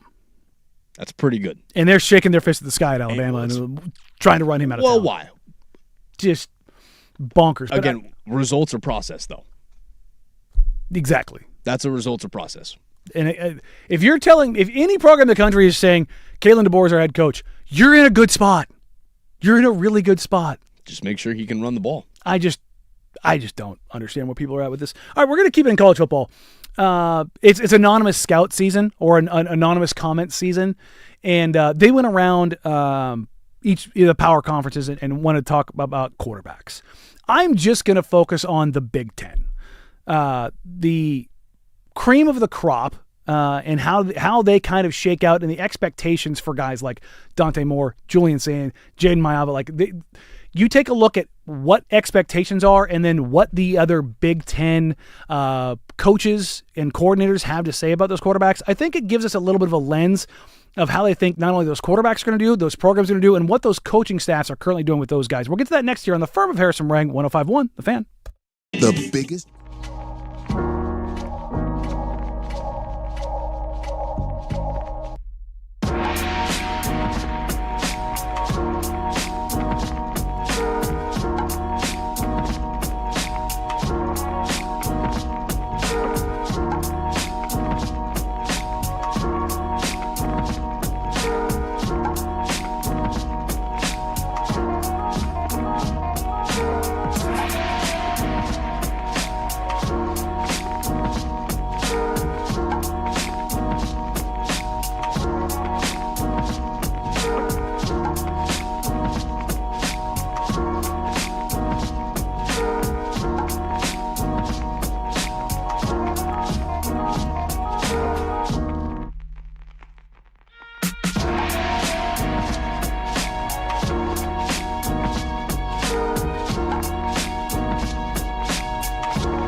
I do love when it works out like this for me. I'm sitting here, I've got ESPN on over my shoulder, and I see Reese Fowler and Kurt Signetti watching tape together, highlighting throws by Fernando Mendoza last year and then doing the tape on Josh Hoover, which leads me perfectly into the insider intel around big conference quarterbacks. They've got it for the SEC, ACC, Big Ten. But I'm just going to focus on the Big Ten right now because there's a lot of quarterbacks in the Big Ten that have a lot of storylines around them. Starting with Oregon's Dante Moore. And I am a guy that firmly believe that Dante Moore, despite having the opportunity to go in the NFL, I think coming back was going to set him up for success. I don't think that he was ready to go to the NFL. And you can say it's anti-Oregon all you want. I don't care. I didn't look at him and go, that's an NFL guy right out of the gate. It's just there were certain little things. He's got talent. There's no doubt about it. But can he put it all together around him? And that's basically what guys had to say. Dan Lanning says when you get to see him every day, every single day in practice, some of the things that he does on game day maybe aren't as surprising as they should be, and maybe really fortunate. He does have the arm talent, but he also has the intelligence to go along with that. And this is from some Big Ten coaches. Dante was exceptionally good. He was the most confident back there. He had the best presence of all the guys. He looks the part. He acts the part. He controls the line of scrimmage. He throws a good ball, but he was a guy who continued to make good decisions, except against Indiana. This is a Big Ten defensive coordinator also added, his arm talent certainly jumps out. His arm talent, his ability to improvise, the ability to throw from different locations, his ability to add lib. Okay. I think that probably tracks to Dante Moore, where he doesn't really make mistakes, but the mistakes he made were pretty damn detrimental. And that's, again, maybe that's me being too critical of a guy. But I think if you're going to be the first or second quarterback taken off the board, you can't have those. Like, Mendoza was about as mistake-free a quarterback as we saw in college football last year. Am I wrong? 100%. But how much of Dante's mistakes were his throws versus his legs or his decision making? I think it came down to decision making, and again, I'm not killing. I think it all came down to decision making. Yeah, because he made every throw. He's not Drew Aller. Like, Drew Aller was going to take a shotgun to his foot. Mm-hmm. Dante wasn't going to do that, but when he did, boy, was it painful. And maybe that's being emphasized too much because he was really good. But on the flip side, I like Dante more on the next level than I like the next guy in Julian Sayin. Sayin had a disgusting completion rate, 77%. Didn't have a game where he threw below 65%. But the one thing that does, in my opinion, separate Julian Sayin from Dante Moore is a good old guy named Jeremiah Smith. Yes, and while Oregon's wide receivers are good, they're not that good. And Oregon's wide receiving core was absolutely beat up last year. Decimated. They just weren't there. Now this year, you have Evan Stewart. Again, you have guys loaded up, but you have a lot more, I guess, threats in the passing game now than you did last year. And DeCorian Moore's got a little more seasoning to him. Exactly. And Evan Stewart coming back, it's a good room. And let's not forget that, again, you still have a real good tight end in that room. Yeah, Kenyon's gone, but they're not lacking. So as you get to Julian Sayin, this is kind of my thoughts on Julian Sayin as well. Again, this is from ESPN. Sayin didn't have game manager numbers, but had that feel at times for an Ohio State team that relied on a historically elite defense. Big Ten coach said, in the games that we played, there wasn't much that I saw from him, Julian Sayin, other than just ran the offense really well. And I don't like the game manager moniker as necessarily this negative, because if you're doing what your ask is, that's the expectation in college football. And the greatest quarterback of all time was considered a game manager. Indeed. Now, this is where the differentiation in college football comes apart for me. Do we see more from him next year, as in this coming season? Because this was my whole thing, Harbaugh and J.J. McCarthy. He's the best quarterback I've ever coached. He's this guy, he's that guy. Well, then why are you only letting him cut it loose 13 times a game, Jim? Like, what are we doing here? If you've got a quarterback that can throw the ball, you're going to let him throw the ball when your offense sucks. Yeah, if that was the case, Blake Corum wouldn't have gotten all the love that he did.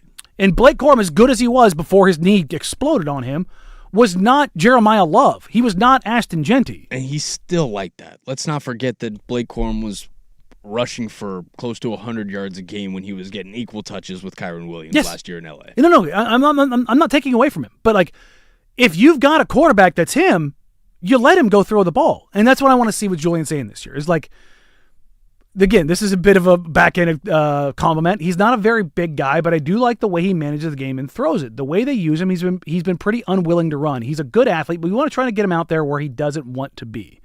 And that's where I get to it with the third guy on this list. Jaden Maiava. Yes, my bias is going to pop up here. But Maiava finished the season. He was 5th in passing yards, 2nd in QBR. Like, the problem for him is, if we're talking about decision-making, he hit the games that they lost were when he made bad decisions. Notre Dame, those picks, brutal. To be honest, I think USC wins those games if they don't throw those picks, even with the kickoff return. But those picks, they're marching, they're driving, just puked all over it. Just puked all over it. But he also has, as his head coach, for my money, the best quarterback guy in the country, in Lincoln Riley. And this is what's interesting. There's a couple quotes in here that I think they're not backhanded compliments. They wonder if Lincoln is utilizing Maiava right. And this is a quote from Big Ten head coach. This is on Maiava. He has the ability to be a better runner than Lincoln's had, which I kind of Lincoln had Kyler Murray and Caleb Williams. I don't know if Jaden Maiava is a better runner than those guys, but okay. And then he goes on to say, he reminds me of Caleb Williams in some ways. He's a good passer. He can run. He can throw. He's accurate. I felt like he was pretty poised back there. Guys were teeing off on him, and they were. He got smacked back there. He got hit and came back and stood in the pocket and kept making plays. He can definitely do that. They also added, he did a really good job of managing the game. There's that line again. Showed composure, threw the ball really well. He's got that stature about him. And here's where the question comes in as far as Riley and how they use him. He said, teams must make Maiava try to win in critical moments. You just got to let him be him, and Lincoln won't do that because he's going to try to make him his quarterback. He's got a lot of talent, but I don't think it'll match up. On the flip side, another Big Ten coach said, I have a lot of respect for him, and talking about Lincoln. Lincoln knew what he was doing when they made that change, when they made the change in 2024 when he took over. I can see why. He's a really good player. And I think across the Big Ten, those are your 3 quarterbacks, right? When you're talking about who are the guys coming in this year, Dante, Sayin, Maiava. Yes, for the most part. There's one more we're gonna get to, but we're up against it. I want to take and put a bow on this discussion in the next segment, because I think if you compare and contrast the SEC quarterbacks and the Big Ten quarterbacks, the questions are very different. And the expectations are very different. Mm-hmm. And I kind of wanted to see how that lines up when we're talking about the top 25, talking about projections, and talking about hopes and dreams in college football. We'll get to all that next. But first, here's Lowercase with the Sports Center update. The firm of Harris Marang, 105.1, The Fan. Now, from the George McCoy at Warren Allen Sports Desk, a Sports Center update on the Fan Sports Network, 105.1 FM and 1080 AM. First on The Fan, your Portland Timbers fell 3-1 to Club America Sunday night as in their second match of their 2026 League Cup journey. Christopher Velda scored the Timbers' lone goal, marking his 5th straight match with a goal contribution. Timbers are back in action this Thursday as they host Club Tijuana for a 7:30 kickoff inside Providence Park. Your Portland Thorns picked up a win yesterday, taking down the Boston Legacy 4-3. Pietra Torden with her first career hat trick, scoring goals in the 2nd, 10th, and 37th minutes of the first half, becoming the youngest player in Thorns history to score the hat trick. Over to the NFL as the New England Patriots tight end Hunter Henry has signed a 2-year extension with the team. The deal has a base value of $16 million, but can be worth up to $20 million. That includes $14.5 million in bonuses and guarantees. Chicago Bears wide receiver Luther Burden III is expected to miss the preseason after suffering a groin injury in practice. Sources told ESPN's Adam Schefter that the team believes he should be back for the regular season opener against the Carolina Panthers. And if you missed it, the Detroit Lions center Cade Mays suffered a wrist injury during training camp and will miss a significant period of time. According to reports, Mays may miss up to 8 to 10 weeks. And for more sports scores and stories in 30 minutes, I'm Lowercase from the George McCoy at Warren Allen Sports Desk. Hurt missing work? Insurance companies acting like jerks? Don't call your mom. Call George McCoy at WarrenAllen.com. Your home for the Oregon Ducks.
conversation going around quarterbacks in the Big Ten, and then kind of comparing the landscape and expectations that were. There's a group of Big Ten quarterbacks here.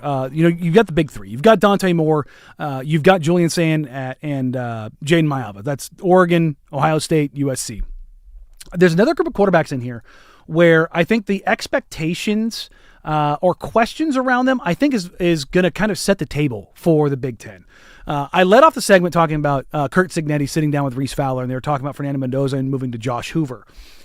Josh Hoover is not a guy who's coming in without experience. Josh Hoover comes in with 9,629 passing yards and 71 touchdowns. It's a guy who's been doing it. This isn't, I don't know. Fernando Mendoza coming out of Cal, like, he was good, but, like, what's he going to do? Like, Josh Hoover's been productive. He's damn near thrown for 10,000 yards and 70 touchdowns. Does anybody, like, put the math there together? That's let that sink in. Like, this is not a guy who's lacking experience, but he's coming in on the heels of first Curtis Rourke and then Mendoza. Back-to-back transfers. Sig's about that life. And he didn't go get a quarterback from Miami. He didn't go get a quarterback from Oregon. He didn't go get one of the 9 quarterbacks that have transferred out of USC in the last 10 years. He didn't get the most sought-after guy in the portal. He went and got a guy that that I put the Kurt Cignetti stamp of approval on. Okay. And he has an opportunity to be really successful. Curtis Rourke came from Ohio. Fernando Mendoza came from Cal. Again, like, last Cal quarterback that was like one of them ones, he plays for your guys. Well, Jared Goff. But you know what I'm saying? Like, as far as the, like, this wasn't, again, Goff, and then who do we have in between that? You had Kevin Riley from Beaverton. The cat that got drafted by the Broncos, I believe. Unless I have the Tedford era is the one I remember Cal best. Outside of that, it gets a little dicey for me. But I say all this to say, Josh Hoover is in that group. Rocco Becht, another transfer, is in that group. And then the non-transfer, but one of the most expensive college quarterbacks in college, in Bryce Underwood. Now, Hoover gets some praise. Beck gets some praise. When you get down to Bryce Underwood, whoo, buddy. Right. Forgot Paxton Lynch went to Kansas State. There you go. This line from a Big Ten defensive coordinator, the only reason there's mixed reviews is that they're not talking about him still being young is because of the expectations coming out of recruiting. Remember, 5-star, $8 million. It says, we've really put a bullseye on a lot of these kids because of the exorbitant amount of money that they're paying them. This is another line from a coach. I'm not impressed. He just misses and misses. He's tall, so he's able to make certain plays that other guys can't, and he's big, so he can run, but I don't see him as someone that's dangerous at all. He's a guy that can lose you some games. Damn. Careless with the ball. Again, super young, all those things come along with it, but he's highly touted prospect. Meanwhile, on the flip side of it, Rocco Becht at Penn State is a guy who, despite not having the tools. But before we go over to Rocco Becht, what was one of the biggest knocks on Josh Allen out of college? Inaccurate. And careless with the football. Mm-hmm. That guy's an MVP. I would say Josh Allen is a guy, number one, Wyoming versus Michigan, sliding scale of what you're working with. But Josh Allen goes so far against the grain as far as outcomes and expectations for a guy who was wildly inaccurate to now he's not the most accurate passer in the NFL, but he's not accurate. Let's just go down that path where Bryce Underwood, they're trying to figure out how to invent the forward pass. Mm-hmm. Like, they've backslid from J.J. McCarthy as far as offensive production at that position, which is kind of insane to think about. I'd probably argue that the slid probably happened before that, and now they're trying to pick up pieces. And with Kyle Whittingham at coach, when was the last time Whittingham had a productive quarterback, an NFL guy? I'm just trying to think of the last time Michigan had a NFL-worthy quarterback. You got to go back. You got to go back a ways. You got to go back to Brady, don't you? I mean, Henson was supposed to be, but it's the same era. I'm thinking of the best quarterback in my lifetime in Michigan football. His name is Denard Robinson. Yeah, but he wasn't an NFL guy. They made him a wide receiver immediately. So, Michigan, weirdly enough, Michigan and USC, with the exception of kind of the quasi era that USC has had right now, not historically quarterback schools. I'd say USC is more of quarterback than Michigan. They are. But then I think that's much more recent between Carson and Matt and Barkley and Sam, and now Caleb. But you also had Mark Sanchez, and you had David Booty. But that's what I mean, like great college quarterbacks. I'm talking about going to the NFL for such great, productive, successful programs in the history of college football. Because you still had Leinart. You still had Sanchez. You had guys that went to the league. Sure, but again, like for programs that big, they aren't schools that produce quarterbacks that are. It's not like that flag right there. No. That school produces a lot of quarterbacks. Yes, very much so. So I just think it's interesting when you take a look at like the next group, like you throw Rocco Becht in this. Rocco does not have the physical profile of a Bryce Underwood, but his coach and Matt Campbell and how he sings his praises and leadership and everything that comes along with it, he's bringing culture with him. Rocco Becht is a gamer. Let's go white guy euphemisms down. Like he's gonna be. But let us get on the line, boy, and see if that factors in. I guarantee you it won't. And that's things like he's just gonna find a way. Is it gonna be pretty? Is it gonna be textbook? No, he's a great college quarterback in the sense of like leadership, ethos, representing the program, representing the coach. Like he's his guy. You know what I mean? And if things don't go well, he'll step to the side. He's your transition guy. Like I just look at that and I gotta go, that's an interesting spot to be because if you flip this over, and I know we're gonna be kind of up against this, if you look at the SEC, there are so many guys that have kind of crazy expectations on them. Arch Manning, first and foremost. Big time. Trinidad Chambliss, crazy expectations. I wouldn't say the expectations are high. I think people are more excited about what Trinidad Chambliss is capable of. Look, I'm as big a Chambliss fan as there is. Because I don't think there's any pressure on Chambliss. If Ole Miss goes out and has an average year, but Chambliss still puts up okay numbers, I don't think that changes the way people look at him. Interesting, because I think it does a little bit because he was so electric. Then you get to Gunnar Stockton. Again, we talk about Georgia quarterbacks post Matt Stafford. It's like, again, gamer, highly efficient. I need the guy to text in 503-864-6326 who texted in all last season. You don't like Gunnar Stockton? You don't like Gunnar Stockton? You don't like Gunnar Stockton? No, Gunnar Stockton is not my Huckleberry. Is he going to win you games? Yes, but for me, he's a lesser version of Carson Beck. Now, they made that choice to go separate ways and go with Gunnar over Carson. He's better than Stetson Bennett. Yes, and he's also probably not as much of a problem. But I'll take that Georgia team with Stetson Bennett over this Georgia team with Gunnar Stockton. Gunnar Stockton, this quote from SEC defensive coordinator, he's a great college quarterback. He's tough, so he can get you some bull yards and take some big hits and all that stuff. I really like him. He's a really good player. I don't know if he's an NFL specimen, but he's a great college player. Then you get into that same group, I think, that you have in the Big Ten. You've got Sam Leavitt at LSU, Marcel Reed at A&M, Mateer at Oklahoma, and then Byron Brown at Auburn. What are you going to get?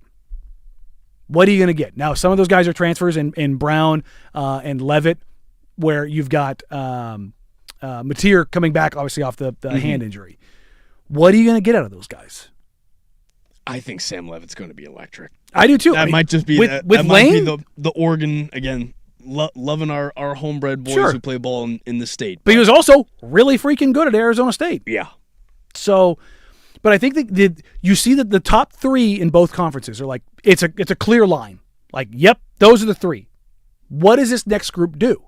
And I think that's going to be the story of college football this year. Again, what was the story last year is that we threw out who we thought was going to be the best player in college football. Aller, Nussmeier, Dante, Arch. And it was this guy. There was something in the air that night. The stars were bright. Fernando. So who's going to come out of that crop? Because I know a lot of people out there, there's plenty of folks that are still gobbling up all of the Lenora Sellers stock. You're a Sellers guy, right? You know I am. Okay, there you go. Nick Hobb. So, yeah, I mean, you want to talk about physical freaks, my goodness. But I think if you take a look at that's going to be the story of college football this year. Is there a Mendoza that pops up? does Nico at UCLA under Chesney get it together? Because reading through this, there's some folks that there's a quote in there about Chesney of that guy's got some S to him. I believe that he's going to figure it out. And both Harris and I both took the over on UCLA. Ugh, God, it feels gross. Mm-hmm. It's a low number, so it's okay. But I think you take a look at that and you go, you loving your Bruins. No. That blue and gold is disgusting. Not as bad as the other one, but hey, nothing wrong with blue and gold. Oh, that's right. You're blue and gold too, huh? Yes, sir. Yeah. See, I'm orange and black. My high school's orange and black, so I guess that's my Beaver love comes. I'm even Beaver adjacent.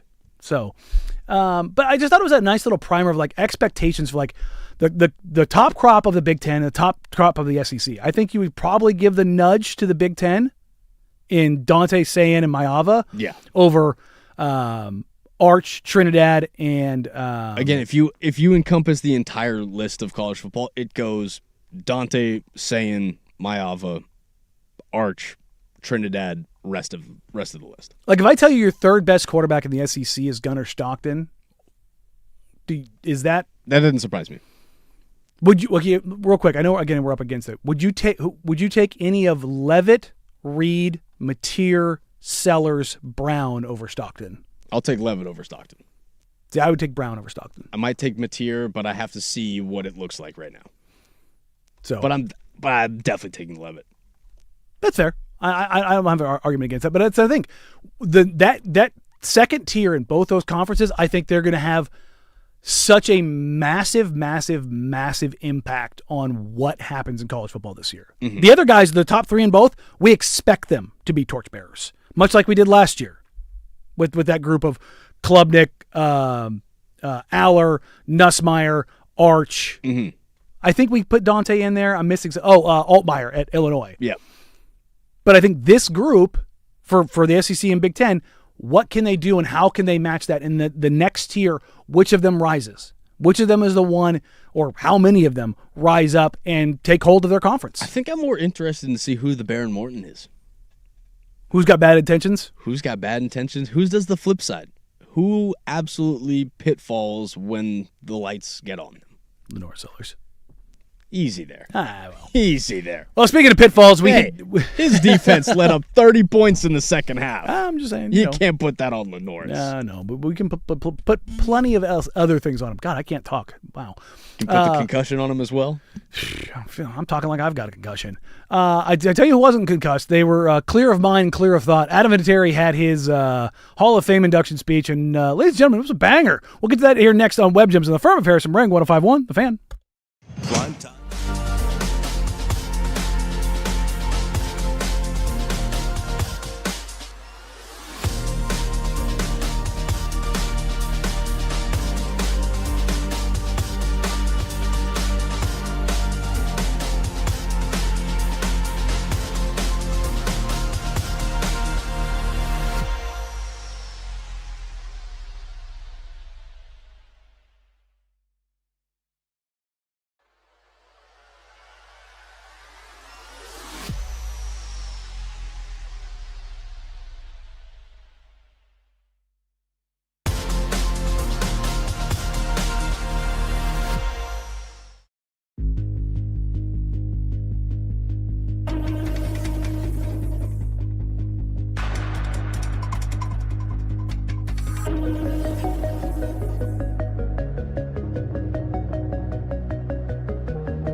nice little Hall of Fame game between the Cardinals and Panthers, but the highlight came out at the Hall of Fame inductions, and the kicker who just ruined my life as a Raiders fan, Adam Vinatieri, was inducted in the Hall of Fame. Yeah. I'm still mad about that. That's fair. Not only was it the tuck rule, but you also had the clearing of the snow. The clearing of the snow was the much part for me. That's what are we doing here? Whoa! Why are we clearing the snow? Come on now. Again, I hate Patriots kickers just historically, but Steven Gostkowski is who I hate. I don't have any hate in my heart for Adam V. Yeah, you're not old enough to hate Adam V. But he is one of the best clutch kickers, if not the most clutch kicker in the history of the game. Shankatary? Huh? Shankatary? Yeah, well, he's got a few of those up there that are just fine. He's got a few clutch ones. He's got a few bad misses. Yeah, he does. And again, my favorite kicker of all time, without a doubt, is Seabass. So there's just something about a kicker that has a big old dip in while banging a 60-yarder, coming to the sideline and just chilling. Hungover out of his mind. Not even hungover, still drunk. I think there's a story about him being on Molly during a game. That guy's absolutely insane. I've heard stories about him at Florida State that would just blow my mind. I'm just like, what? Yeah. Anyways, Adam Vinatieri went out there and he decided, if I'm going to take a few more minutes of my time, because everyone kind of wants to keep this moving, I better be funny. And first he took a shot at his former head coach, Bill Belichick, and woof, yikes, dog. Thank you for demanding excellence every single day. Your preparation, discipline, and attention to detail shaped far more than my football career. Unfortunately, Bill couldn't make it here today. There's a lot going on at UNC right now. He may be on a recruiting trip right now looking for the next Lawrence Taylor. I thought it was because training camp had already started, but in truth, it's because he's judging his girlfriend's cheerleading competition.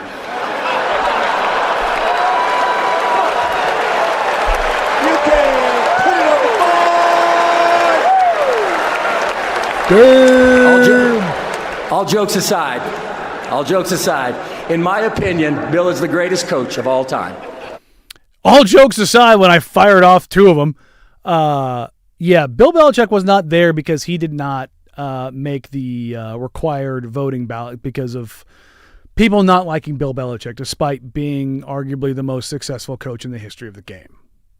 It's so violently dumb. But also getting shots on Jordan off on Jordan Hudson, it's fair.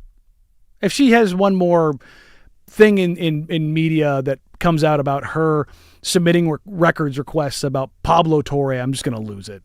Just go down the path of just take the L. Take that L on the way up. She's going after Pablo? She, I want to say it was like 2 months ago, she requested records of anything that he had requested pertaining to UNC and her. But this is what happens when you get a 20-something-year-old thinking that they're going to go to bat with a Pulitzer Prize-winning, Ivy League-educated journalist that is exposing billionaires. If you want to take a shot, you best not miss Pablo. Yeah, that dude has done the due diligence. You are not capable of doing the due diligence. With that. Yeah, it's Steve Ballmer, who has $150 billion in a legal team that can squash nations. You can go down that path. And what has he not done? He's just trying to empty the clip a little bit on the side. And Ballmer, what has Ballmer not done? Done anything after Pablo. And yet you've got 25-year-old Jordan Hudson trying to do it. It's like, come on, man, what are we doing here? But also, Vinatieri kept going. And Pat McAfee, longtime Colts punter and holder for Adam Vinatieri, was also targeted in the little joke sphere from Adam Vinatieri. Pat McAfee's here in the crowd today. Great to see you, brother. His wife's kind of straight, The only too. person who enjoyed holding my balls more than my wife.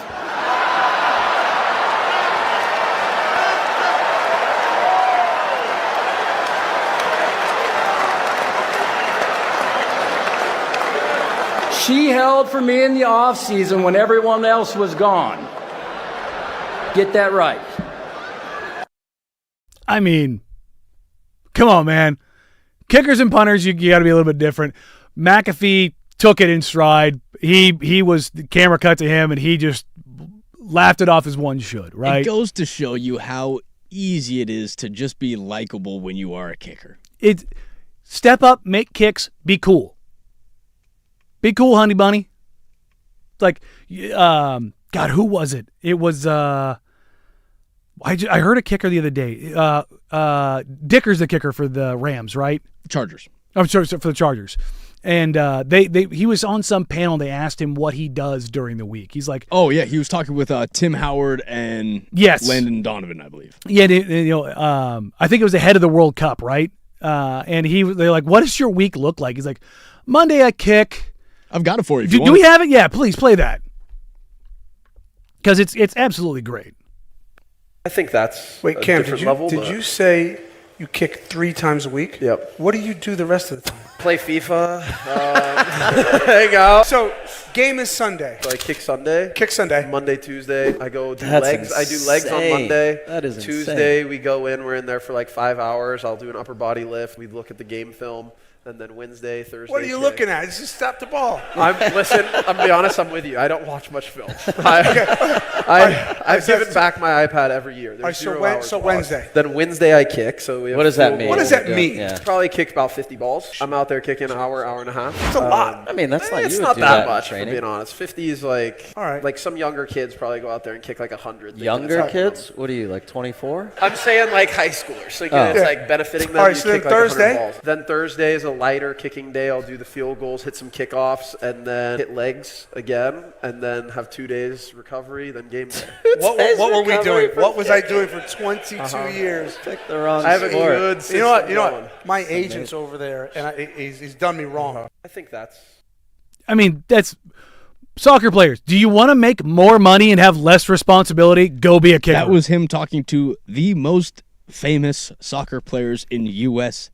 history. Yes. In Landon Donovan and Tim Howard. Do you have a boot? Can you absolutely hoof a ball and put it between the uprights? Go be a kicker. Go make millions of dollars to chill. And just be likable. Again, there's so many unlikable kickers in the league. Kansas City, i.e. the guy in Baltimore, no more. But, yeah, speaking about the most unlikable. But how easy it is to be a likable kicker. Remember when Marquette King picked up the flag and did a little celebration with it? Mm-hmm. That gave him, I think it was 400,000 followers on Instagram, was that boost? It's just that easy. It's not hard to screw it up. It's really not. It's just, unless you stub your foot behind a ball. Can't do that. That one will undo. But your name will save you anyways, because it's fun to say. It is. But it's also, on the flip side with Adam Vinatieri, it's like, yeah, if you're successful for a long time and you're just a likable dude and you cut a few jokes off, and again, you're right. His wife caught a stray there too. But look, have some fun with it. Like these Hall of Fame enshrinements, they can get pretty, they can be tearjerkers, but they can also have some levity. They can be fun. You can dive into that and have a little bit of like, take some shots. Again, if I had any ties to New Orleans whatsoever, that Drew Brees speech would have got me a little bit. Right? Like when you get those guys, that it should tug at the heartstrings a little bit. But I like that when guys go out there and have some fun. He pre-wrote his jokes, and you can tell he's reading off a script and all that. But have some fun with it, man. Like that's when we get these, like this will be memorable just because it's fun. Also, when you take shots and the laugh coming out of the McAfee one, you could hear everybody in the crowd. It's a crowd pop. You got to get one of those. So, despite me hating him during his career, shout out Adam Vinatieri for a fun Hall of Fame induction speech. He had a few others in there too. I shouldn't say not nearly as good. Those two were just bangers. So that's what it comes down to. All right, I want to talk about the Portland Trailblazers in hour number 3. We will get to that. I'm trying to put on, I don't want to say a positive spin on this, but does the oops all guards lineup, could it work? I do like oops all berries. Right. It's like, again, shout out Mike Richmond for oops all guards, but is there a way where it can work? 503-864-6326 or on YouTube, youtube.com/1051 The Fan. Is there a way where you look at this and you go, I can see the vision? We'll get to that next year on the Firm of Harris and Marang, 1051 The Fan.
From the George McCoy at Warren Allen Sports Desk, a Sports Center update on the Fan Sports Network, 105.1 FM and 1080 AM.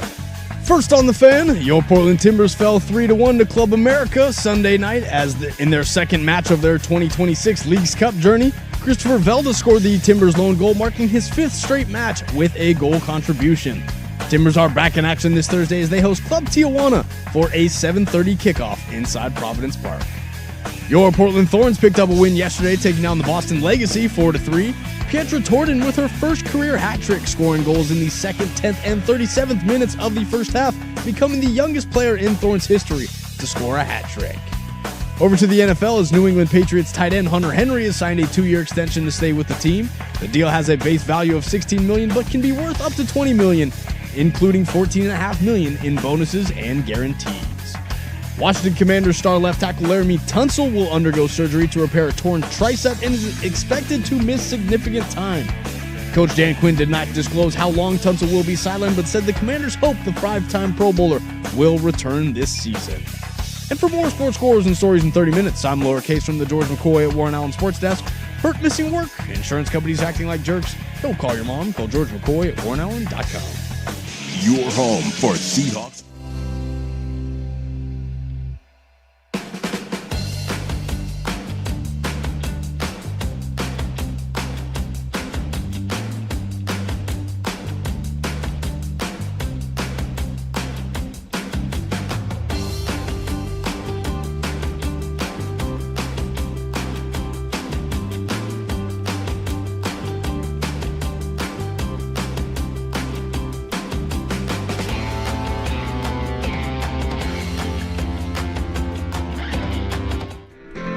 Hour 3 here on the firm of Harrison Marang on a Monday afternoon. Thank you for joining us. We appreciate you. We love you. Thank you for hanging out. This is a wonderful, wonderful, wonderful Monday.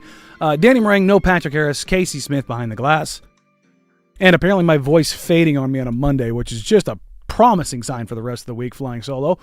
But you can find us on youtube.com/1051 The Fan. You can text the show 503-864-6326. And you can get the first 2 hours in every episode of The Firm of Harrison Marang on the Odyssey Podcast Vault and wherever you get podcasts, as well as all the other shows. Dirt and Sprague, Primetime, Happy Hour. It's all there, and Casey's usually pretty damn quick about getting all that stuff said and done. And as a reminder, Binary Brewing and The Fan have teamed up for the Only Fan IPA, available for a limited time. Taste the Fan with Binary Brewing's signature West Coast IPA. Go to Binary Brewing's Beaverton location and ask them about their Only Fan. So good, only the Fan and Binary Brewing can pull it off. All right. We're Blazers adjacent earlier on with Ben Simmons. But beyond that, I wanted to dive into an exercise that I need to do more of, and that is trying to look at this from the lens of, well, what if it works? And that's the oops all guards. I don't believe that they're going to start Damian Lillard and John Morant together. I could be wrong, but I don't think that's the path they're going to go down. Because then you're looking at starting Dame, Ja, or Ja, Dame, whatever way you want to put it, and then you're having to make a decision whether or not you start Drew Holiday or Tumani Kamara, which I don't think is up in the air. I think you would start 2 at the 3, and then Denny at the 4, Donovan at the 5. Okay.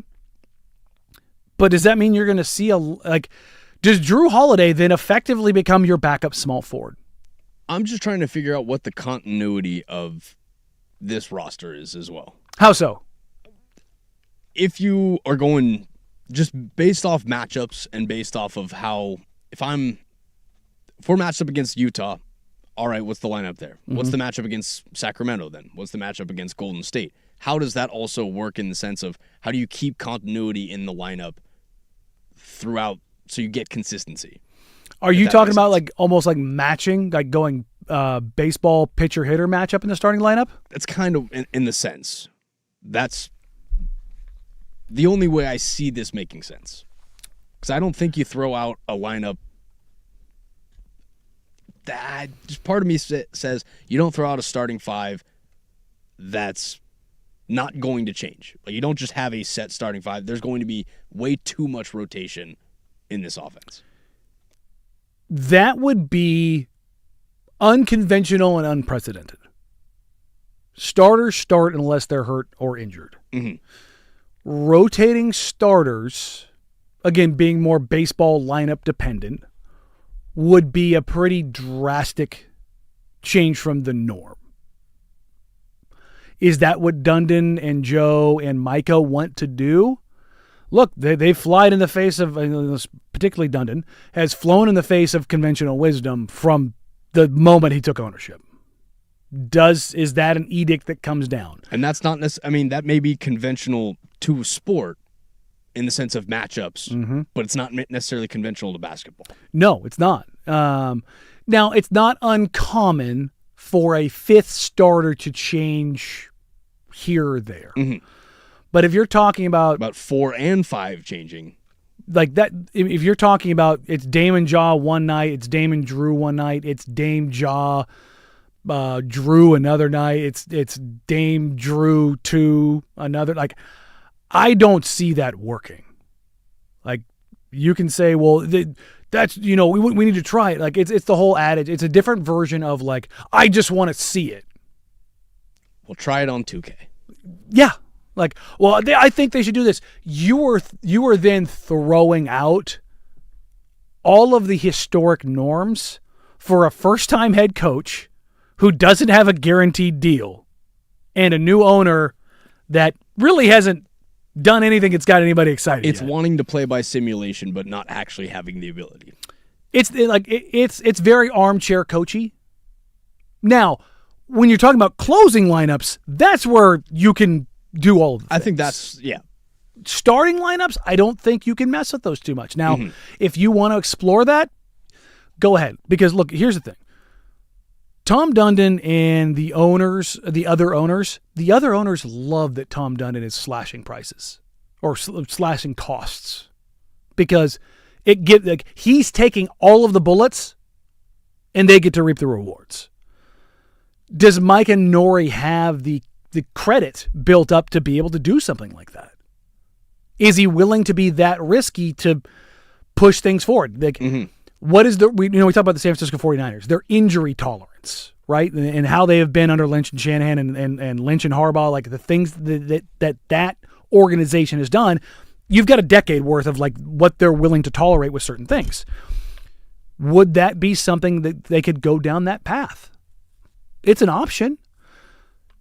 I was talking with Sprague about this before the show, and this kind of idea of like, what does that, like, if they start Damon Jaw, you brought up like Utah, I'll bring up Oklahoma City. If you're talking about Damon Jaw starting, let's just say it's Dame Jaw to Denny Donovan, how does that lineup match up against Oklahoma City when you've got 6'6" SGA, 6'8" Jalen Williams as your 1 and 2? Well, Tumani Kamara is going to pick up one of those. It's probably going to be SGA. Are you going to put Dame Jaw or Denny on Jalen Williams?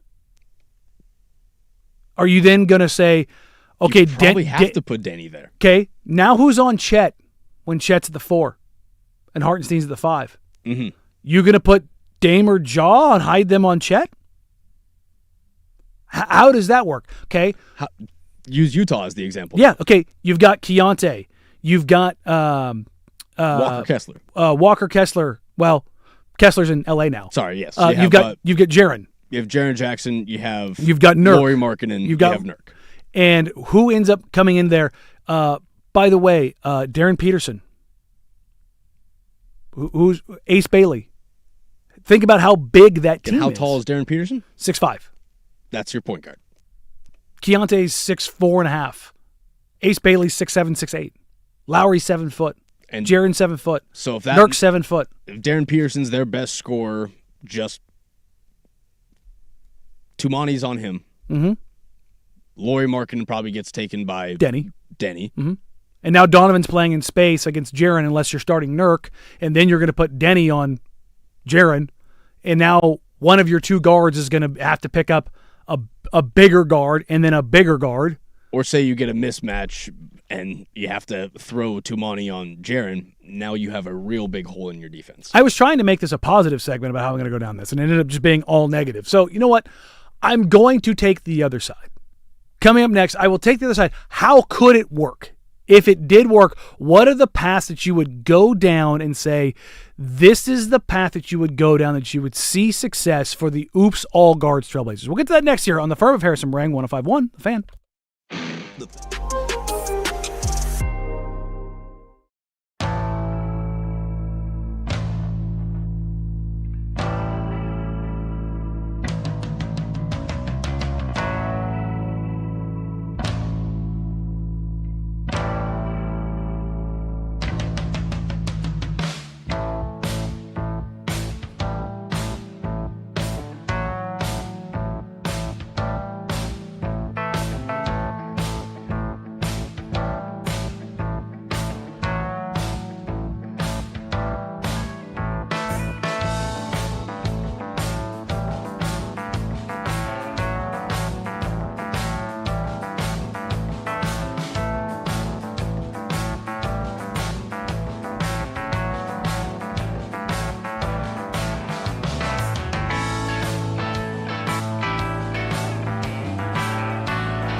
As we left last segment, I was desperately trying to find the positive in the oops all guard lineups that the Blazers could potentially run. Oh no! We suck again! And that was just trying to shoehorn John Drew in there.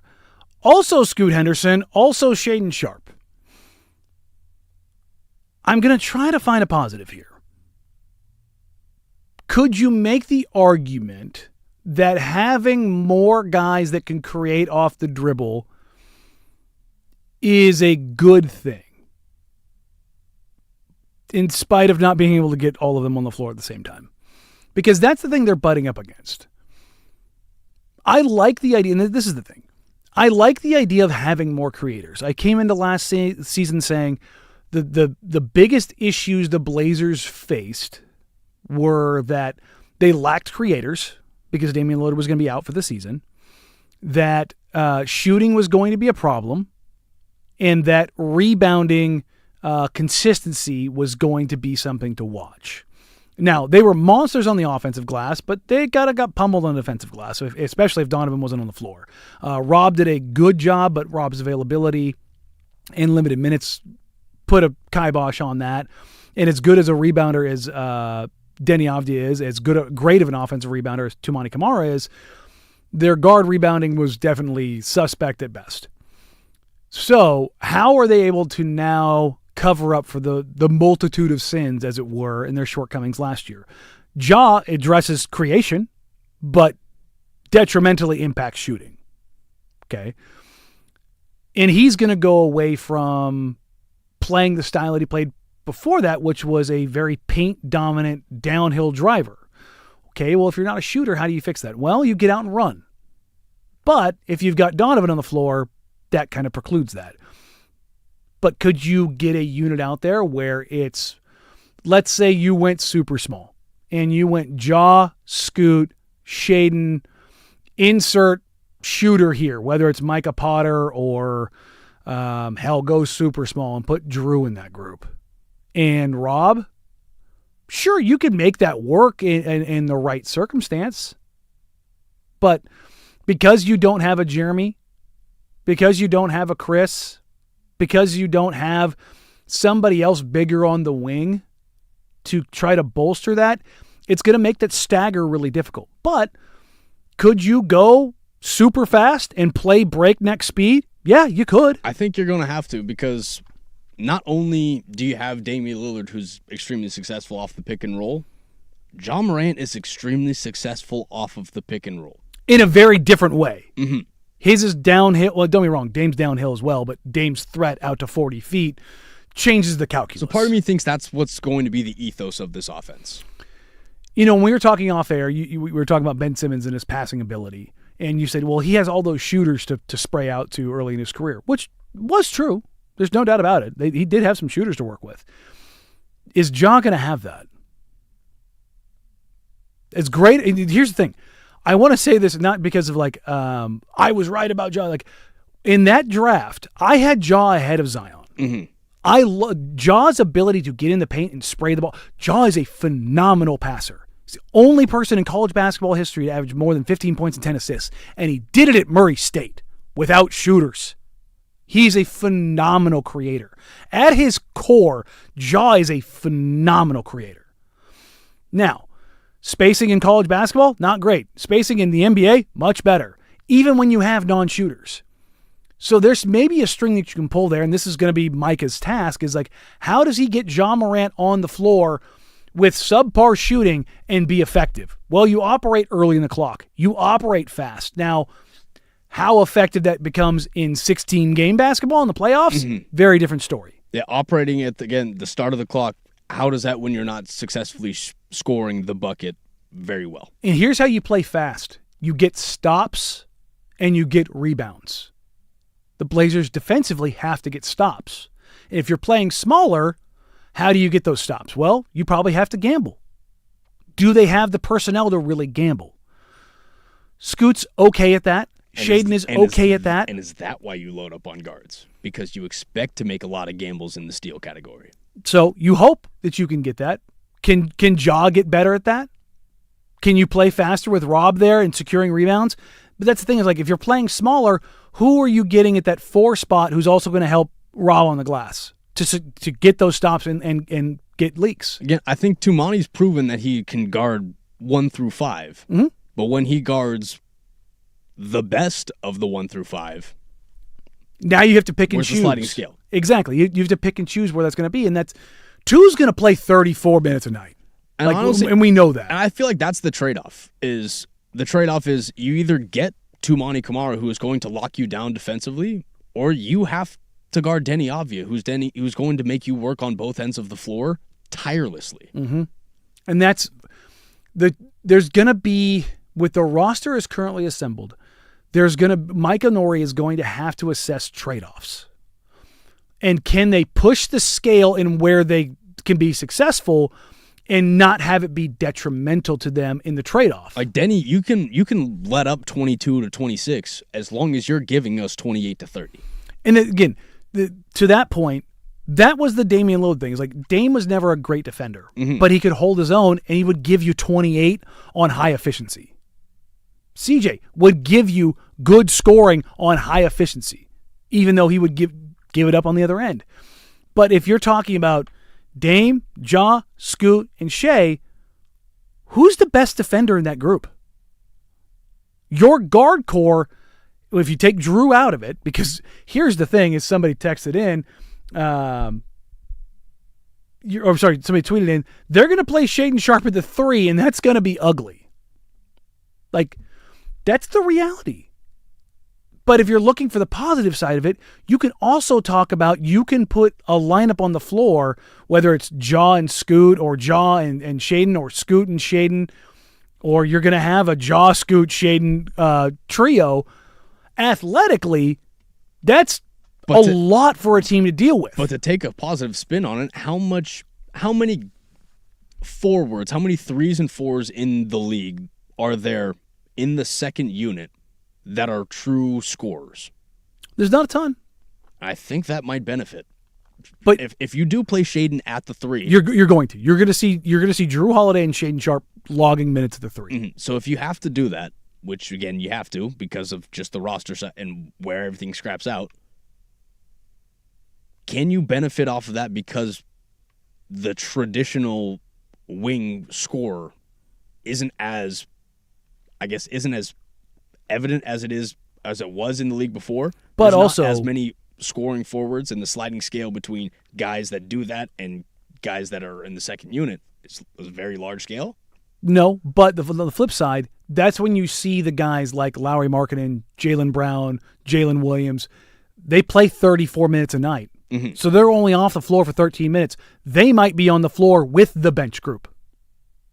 That might be the guy on the floor that things are running through. And now you're asking Shaedon Sharpe and Drew Holiday and Scoot Henderson and switches to take that burden on defensively. And you can get torched.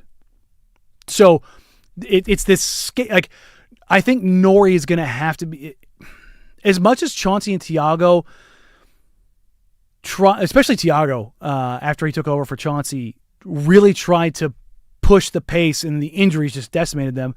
All the adjustments they had to make after that, and they lost that flexibility. They're going to come into the season without that flexibility.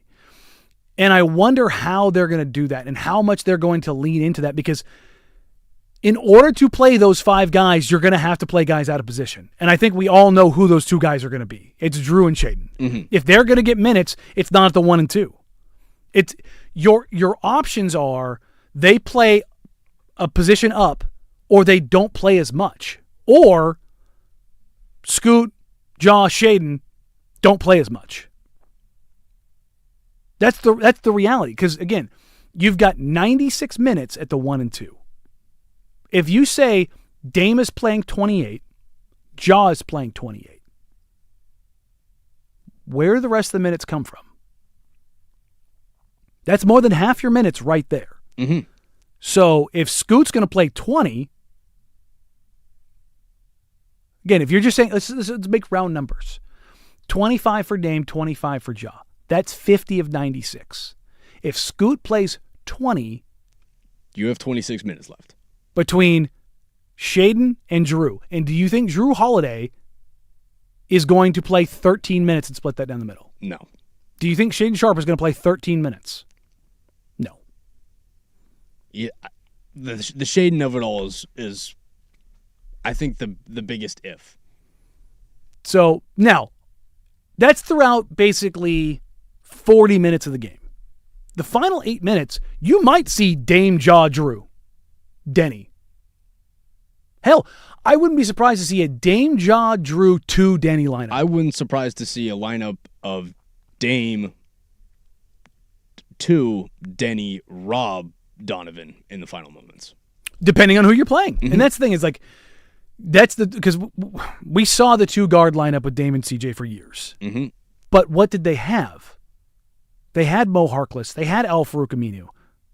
They had wings that their role was, and Mo Harkless, he always used to say, my job is just stand in the corner, and he pouted about it. It was like, well, Mo, you can't do the other things. And Al Farouk Aminu turned into a good 3-point shooter. And Al Farouk Aminu was kind of lights out in that corner when it came down to it. He was. In the Pelicans series, he had shot over 40% from 3. But Pelicans also said, we don't care. We're going to take away Dame, and everybody else can do what they want to do. We love Chief.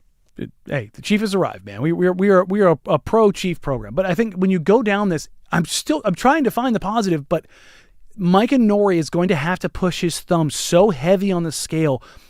And I don't know how much, again, I've been using this word a lot, ethos. I want to dictate to teams. I don't know how much they can dictate to teams on one end and not be dictated against to not only counteract it, but to impact it more negatively than what they could possibly get out of it as the team is currently constructed. I just see speed.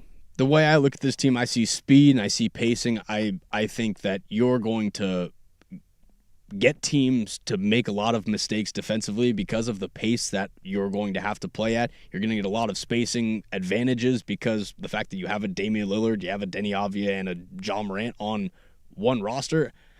My biggest gripe with this team right now is that there's still so much question about we don't know who has the keys. Is it Dame's team? Is it Denny's team? What's going on here? Knowing what I know, I think Dame wants to take a step back and not be relied upon for 28 a game. Mm-hmm.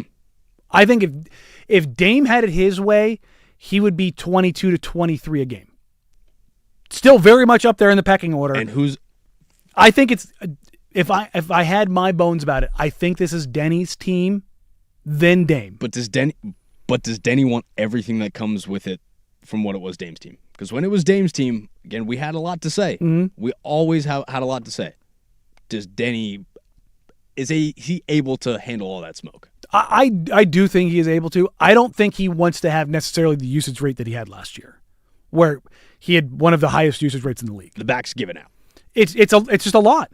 And not only that, he slid down a little bit defensively. I think if all things being equal, both those guys would like to be the centerpieces of offense without having to have a usage rate that goes above 30%. I think that's the world that they want to live in. But then where do you slot in Ja, Drew, Scoot, Shea along that line? So I tried to find a way to be positive. I couldn't. We tried. I really did. tried. All right, Case. You sent this to me over the weekend. I'll give you your opportunity because one of your guys is on this list. Few of my guys are on this That's list. true. A few of you guys are on this list. The 2026 Hall of Fame class is in the books. Taking a look at the guys that are going to be eligible in 2027, it's a pretty loaded class, but again, that NFL list is real small. How likely are these guys not only to make it, but be first bound? We'll get to that next, but first, here's lowercase the Sports Center update. The firm of Harrison Marang, 105.1, The Fan. Now, from the George McCoy at Warren Allen Sports Desk, a Sports Center update on the Fan Sports Network, 105.1 FM and 1080 AM. This sports update is brought to you by Reynolds Defense Firm. If you've been arrested for a DUI, you need a team of attorneys that you can put your trust into. Call Reynolds Defense Firm today, online at reynoldsdefensefirm.com. First on the Fan, your Portland Timbers fell 3-1 to Club America Sunday night in their second match of their 2026 Leagues Cup journey.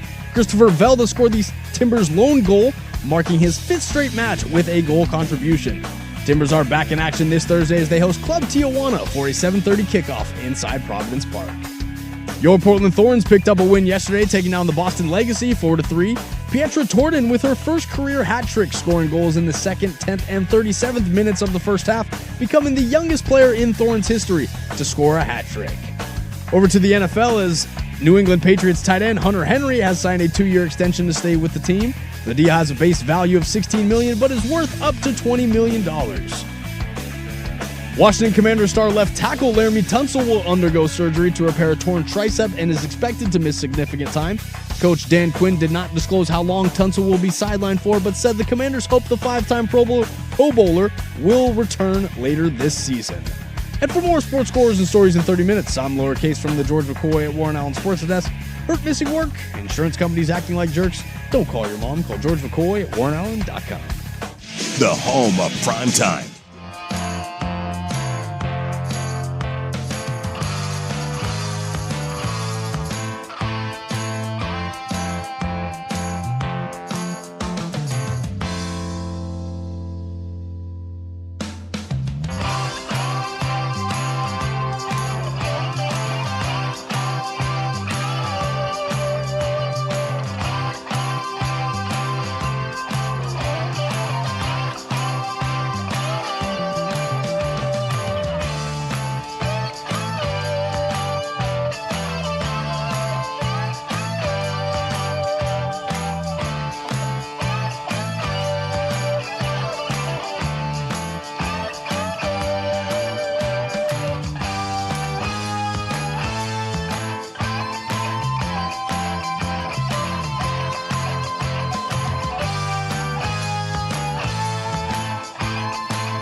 The 2026 Hall of Fame class is inducted and in, which means we pivot to the 2027 class. In case I think you sent this to me because you had maybe a little bit of favoritism at play here. You know this just exactly up my alley. This gets me juiced up. You got 3 guys in here. Mm-hmm. You get 3 guys in here. Adam Schefter had this. First-time eligibles for the 2027 class. This is not all, but it includes Rob Gronkowski, Ben Roethlisberger, Adrian Peterson, Richard Sherman, Cam Newton, Antonio Brown, Le'Veon Bell, Andrew Whitworth, Alex Mack, Gerald McCoy, and Eric Weddle. Pretty good class. NFL Hall of Fame, I'm a firm believer of it. It's either a yes or a no. There's not really a middle ground. Mm-hmm. When you look at this group, how many guys, first of all, are yeses for you? 6. 6 total. Who are the 6? 6 total. Sherm, Andrew Whitworth, Eric Weddle, Gronk, Adrian Peterson, Ben Roethlisberger. Yeah, and then AB. Oh, so 7. Who did I say on there? Gronk, Ben, AP, Sherm, Brown, Witt, Weddle. That's 7. I count 6 there. Am I dumb? Gronk, Ben, AP, Sherm, Brown, Witt, Weddle. Oh, okay. 7. So 7. Oh, like, am I losing my mind? Okay. So I think I agree with you. There's 2 there that I think you're going to get pushed back on. 100%. And I don't think it's the 2 you're thinking of. I don't think it's the 2 I'm thinking of either. I think it's probably going to come down to all-time stats because of who's based off of the position. So there's going to be a lot of Giants fans that are pissy if Ben makes it. Mm-hmm. Because rings and all those things. I would remind folks to go look at all-time records for where Ben Roethlisberger sits. Yeah, it's the 7th best passer in NFL history, sitting in between Matthew Stafford and Phillip Rivers. Again, 7th best passer in NFL history. I think people have this idea of old Ben, and they forget that young Ben was a complete and utter monster. Again, 7th in passing yards, 9th in passing touchdowns.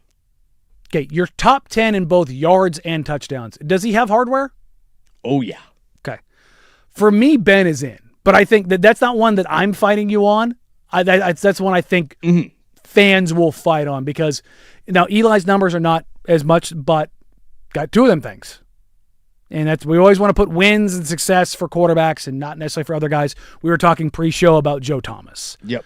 Joe Thomas, for me, like in my lifetime, your best tackles in the history of the game are Jonathan Ogden, Joe Thomas, and Walter Jones. Walter Jones. Like I think that's probably in my pantheon of left tackle play. That's those 3 guys. Yep, they're the standard. Like there are guys that were playing at that position when I was alive, but beyond when I'm talking like functional football fan, those are the 3 guys. Now, one of the guys you could make the argument for there, the next on that list, is here in Whitworth. Like we went down his list of accolades. It is bonkers. He's got the hardware too. No doubt dyed in the wool guy. For me, I think he's in. The one I think people are going to have trouble with because of all of the off-the-field stuff is Antonio Brown. And we were talking about this, is Calvin Johnson a Hall of Famer? Yeah, no doubt. No doubt.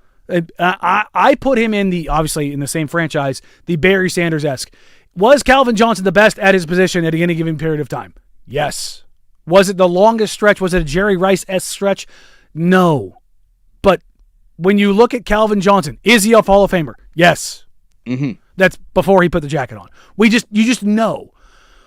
Antonio Brown has one of the best 4-year stretches maybe in the history of the game. What was the record, if you remember, for the single season receptions?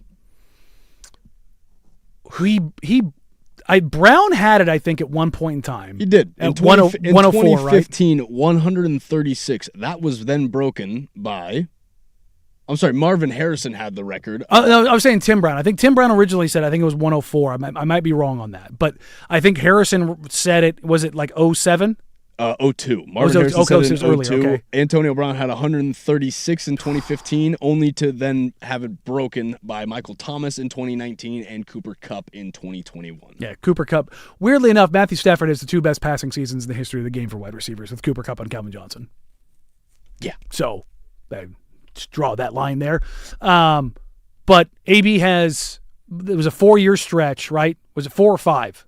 5-year stretch. 5-year stretch. That if we're going to say Calvin in his, 7-year career, 8-year career? Mm-hmm.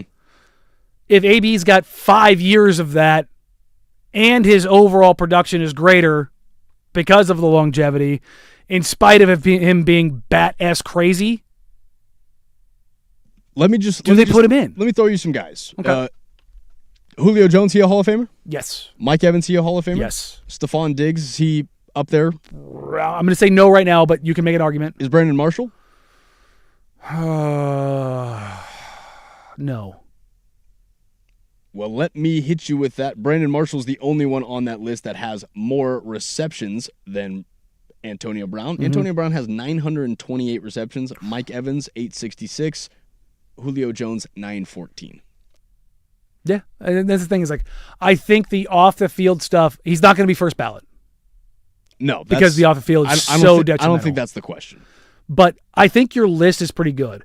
Cam Newton not making it, I think will maybe surprise some people, but Cam Newton has 3 winning seasons in his entire career. It's just... Is he one of the most dynamic players we've ever seen in that position? Mm-hmm. Yes. That is... Did he change how... Unfortunately, I don't mean this in a bad way, but the way that a black quarterback is viewed in the league is 1,000%. Absolutely. Did he let a fumble go at his feet and completely chump out? Yep. Again, that's a generational player that impacted the way that we look at the position. Yes. But that everything else that comes with it. And that's the same reason why I think Le'Veon Bell doesn't get in. Yes, and as far as the franchise value of a running back and being the guy that took the hit on the chin and then not getting the money. And that's the guy that reset the market way back when. Yes. That's the first guy that reset the market when everyone was still worried about who's a $10 million back. The 2 guys in here I think just don't make it just off the rip are Alex Mack and Gerald McCoy. And not because Alex Mack wasn't good. For me, he's the Hall of very good. Mm-hmm. Alex Mack... The issue is, if you're a center, you have to have the ring. Mm-hmm. And sadly, he just 28-3. 23. Yeah. 28-3. It's not his fault, but... And Gerald McCoy, I love Gerald McCoy. He's probably one of my favorite defensive tackles alive, or that was in the game. The numbers just don't add up. He wasn't the best defender on his team. And they went and got his replacement as well. No. And Vita Vea. On the Mac side of it, too, Whitworth can make an argument for being the best at his position at a given time. Mac does not have that argument. I don't think so. You can make the argument he was the 2nd or 3rd best at his position, but that's not 5 at the position. That's not a Hall of Famer unless you're top 5 at your position for a decade. You plus. have to be dyed in the wool, the guy at your position, and he's just below that. Hall of very good, first ballot. There's a couple other first-year candidates that I don't think you got to. Joe Hayden, Malcolm Jenkins, Brandon Brooks, Donta Hightower, and Ryan Kerrigan are all eligible.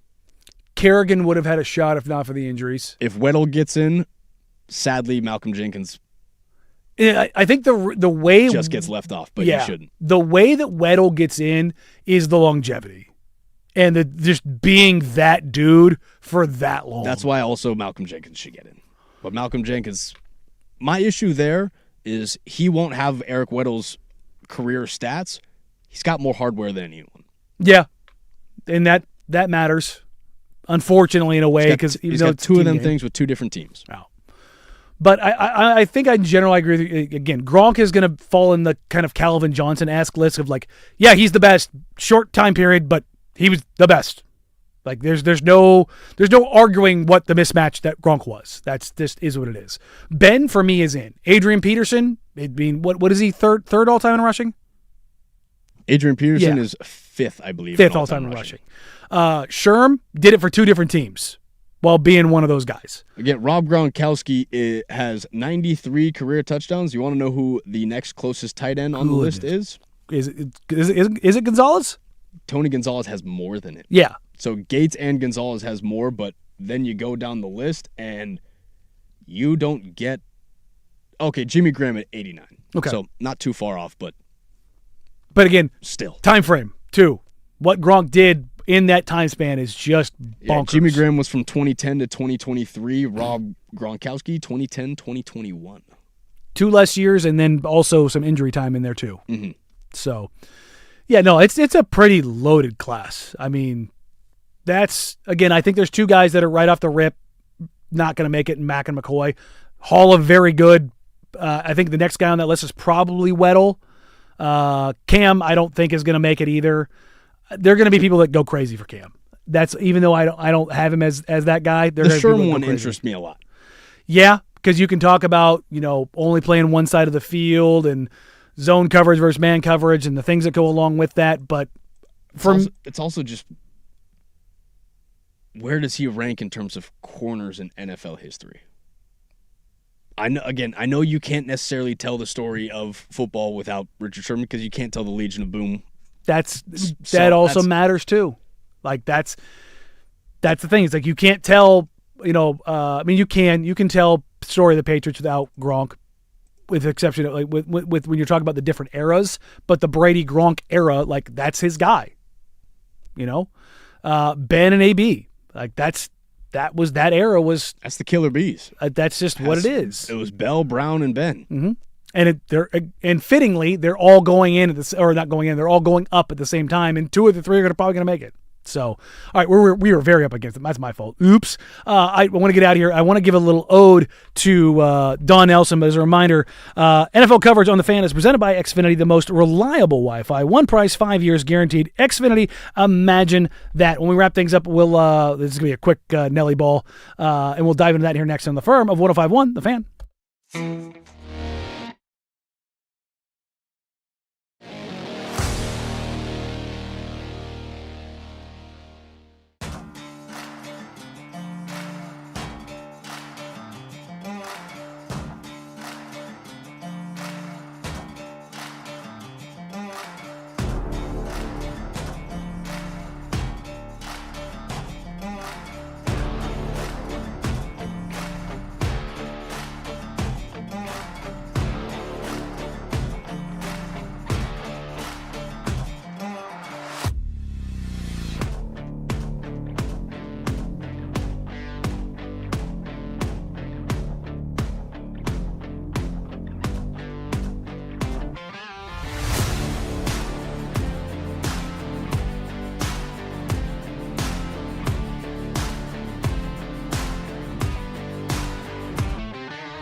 Closing arguments here on the firm of Harris and Marang here on a Monday afternoon. Thank you for joining us. Again, you can find us wherever you get your podcast. Case has got hour number 2 up. I'm sure I'll get hour number 3 up here pretty darn quick. I want to take a few minutes, and I should have left myself more time, but NBA basketball legend, just jovial basketball genius Don Nelson passed away at 86 years old over the weekend. His impact on the game was tremendous. I promised when I opened the show to have a little story. It was game 82, Trailblazers Warriors, with nothing on the line for the Warriors. They were a tire fire, and they came into the game with 7 players. They were that injured. They get deep into the game, and Devin George has fouled out, and they are down to they suffered an injury coming into the game, and Devin George fouls. That was Ronnie Turioff got injured during the game. Devin George fouls out, and I think it was about 4 minutes to go, and they're down to 4 players because Devin George has fouled out. They were down to 5 guys. And Don Nelson is losing his mind. I'm in I was in section 226, where my season tickets were with my family then. I could hear Don Nelson screaming from my seats. Hands to his head. What are we doing? It's the last game of the season. A lot of expletives in there.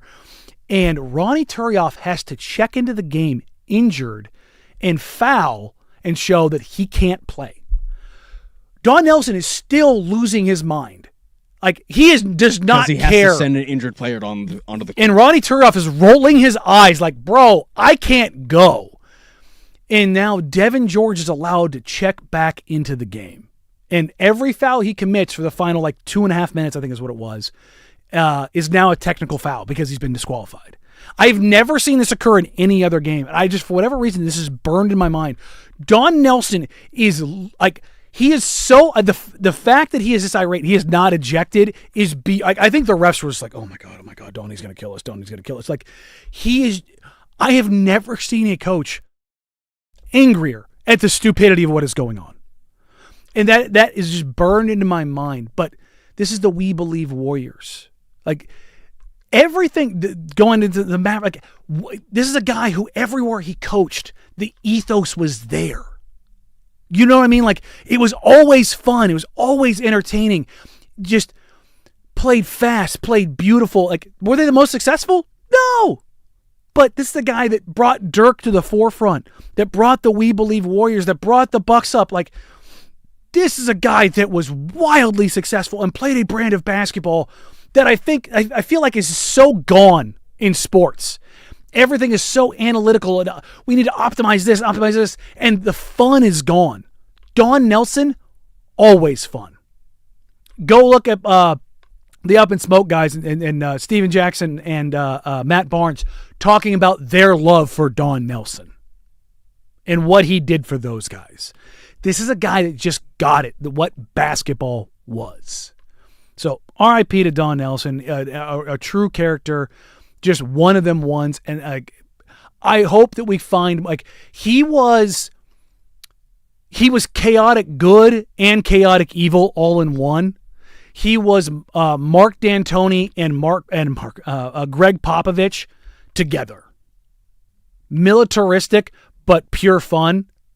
He just married the two in such a way that was such a unique fashion that I love characters in sports. He was the Mike Leach of the NBA. He was just going to get weird on you. But it'd be fun. You'd win, but sometimes you'd lose really badly too. But you were going to have fun, and you were going to enjoy it, and you were going to love having him as a coach. And I just feel like we're missing so many more characters in sports. And I feel like that's what they lost. They lost a good dude. They lost a good character. Speaking of losing people, and this is going to be maybe on a more serious front. A friend of mine is a fire chief fighting the fires up on Mount Hood right now. If you got friends and family and people you know that are firefighters, man, put a prayer up for them, man. They lost somebody over the weekend. Unfortunately, a fire broke free, and one of the dozer operators got cut off from his pathway, and he passed away. So keep those guys in your prayers. If you can do something for them, if you can go to bat for them, if you can cook them a home-cooked meal when they come home, take care of them, because I got word that the fire up on Mount Hood, it's going to hit the resorts. So they're fighting it up there. So keep that in mind as we're out here complaining about smoke. There's people up there doing the damn thing. So for Casey Smith, I'm Danny Marang. Thank you all. We appreciate you. We love you. Closing Arguments are brought to you by Oregon Divorce Mediation Services, presented by our friends at Leskin Law. For more information, visit leskinlaw.com. Oregon Divorce Mediation Services, the alternative divorce court. Take care. Talk soon. Bye.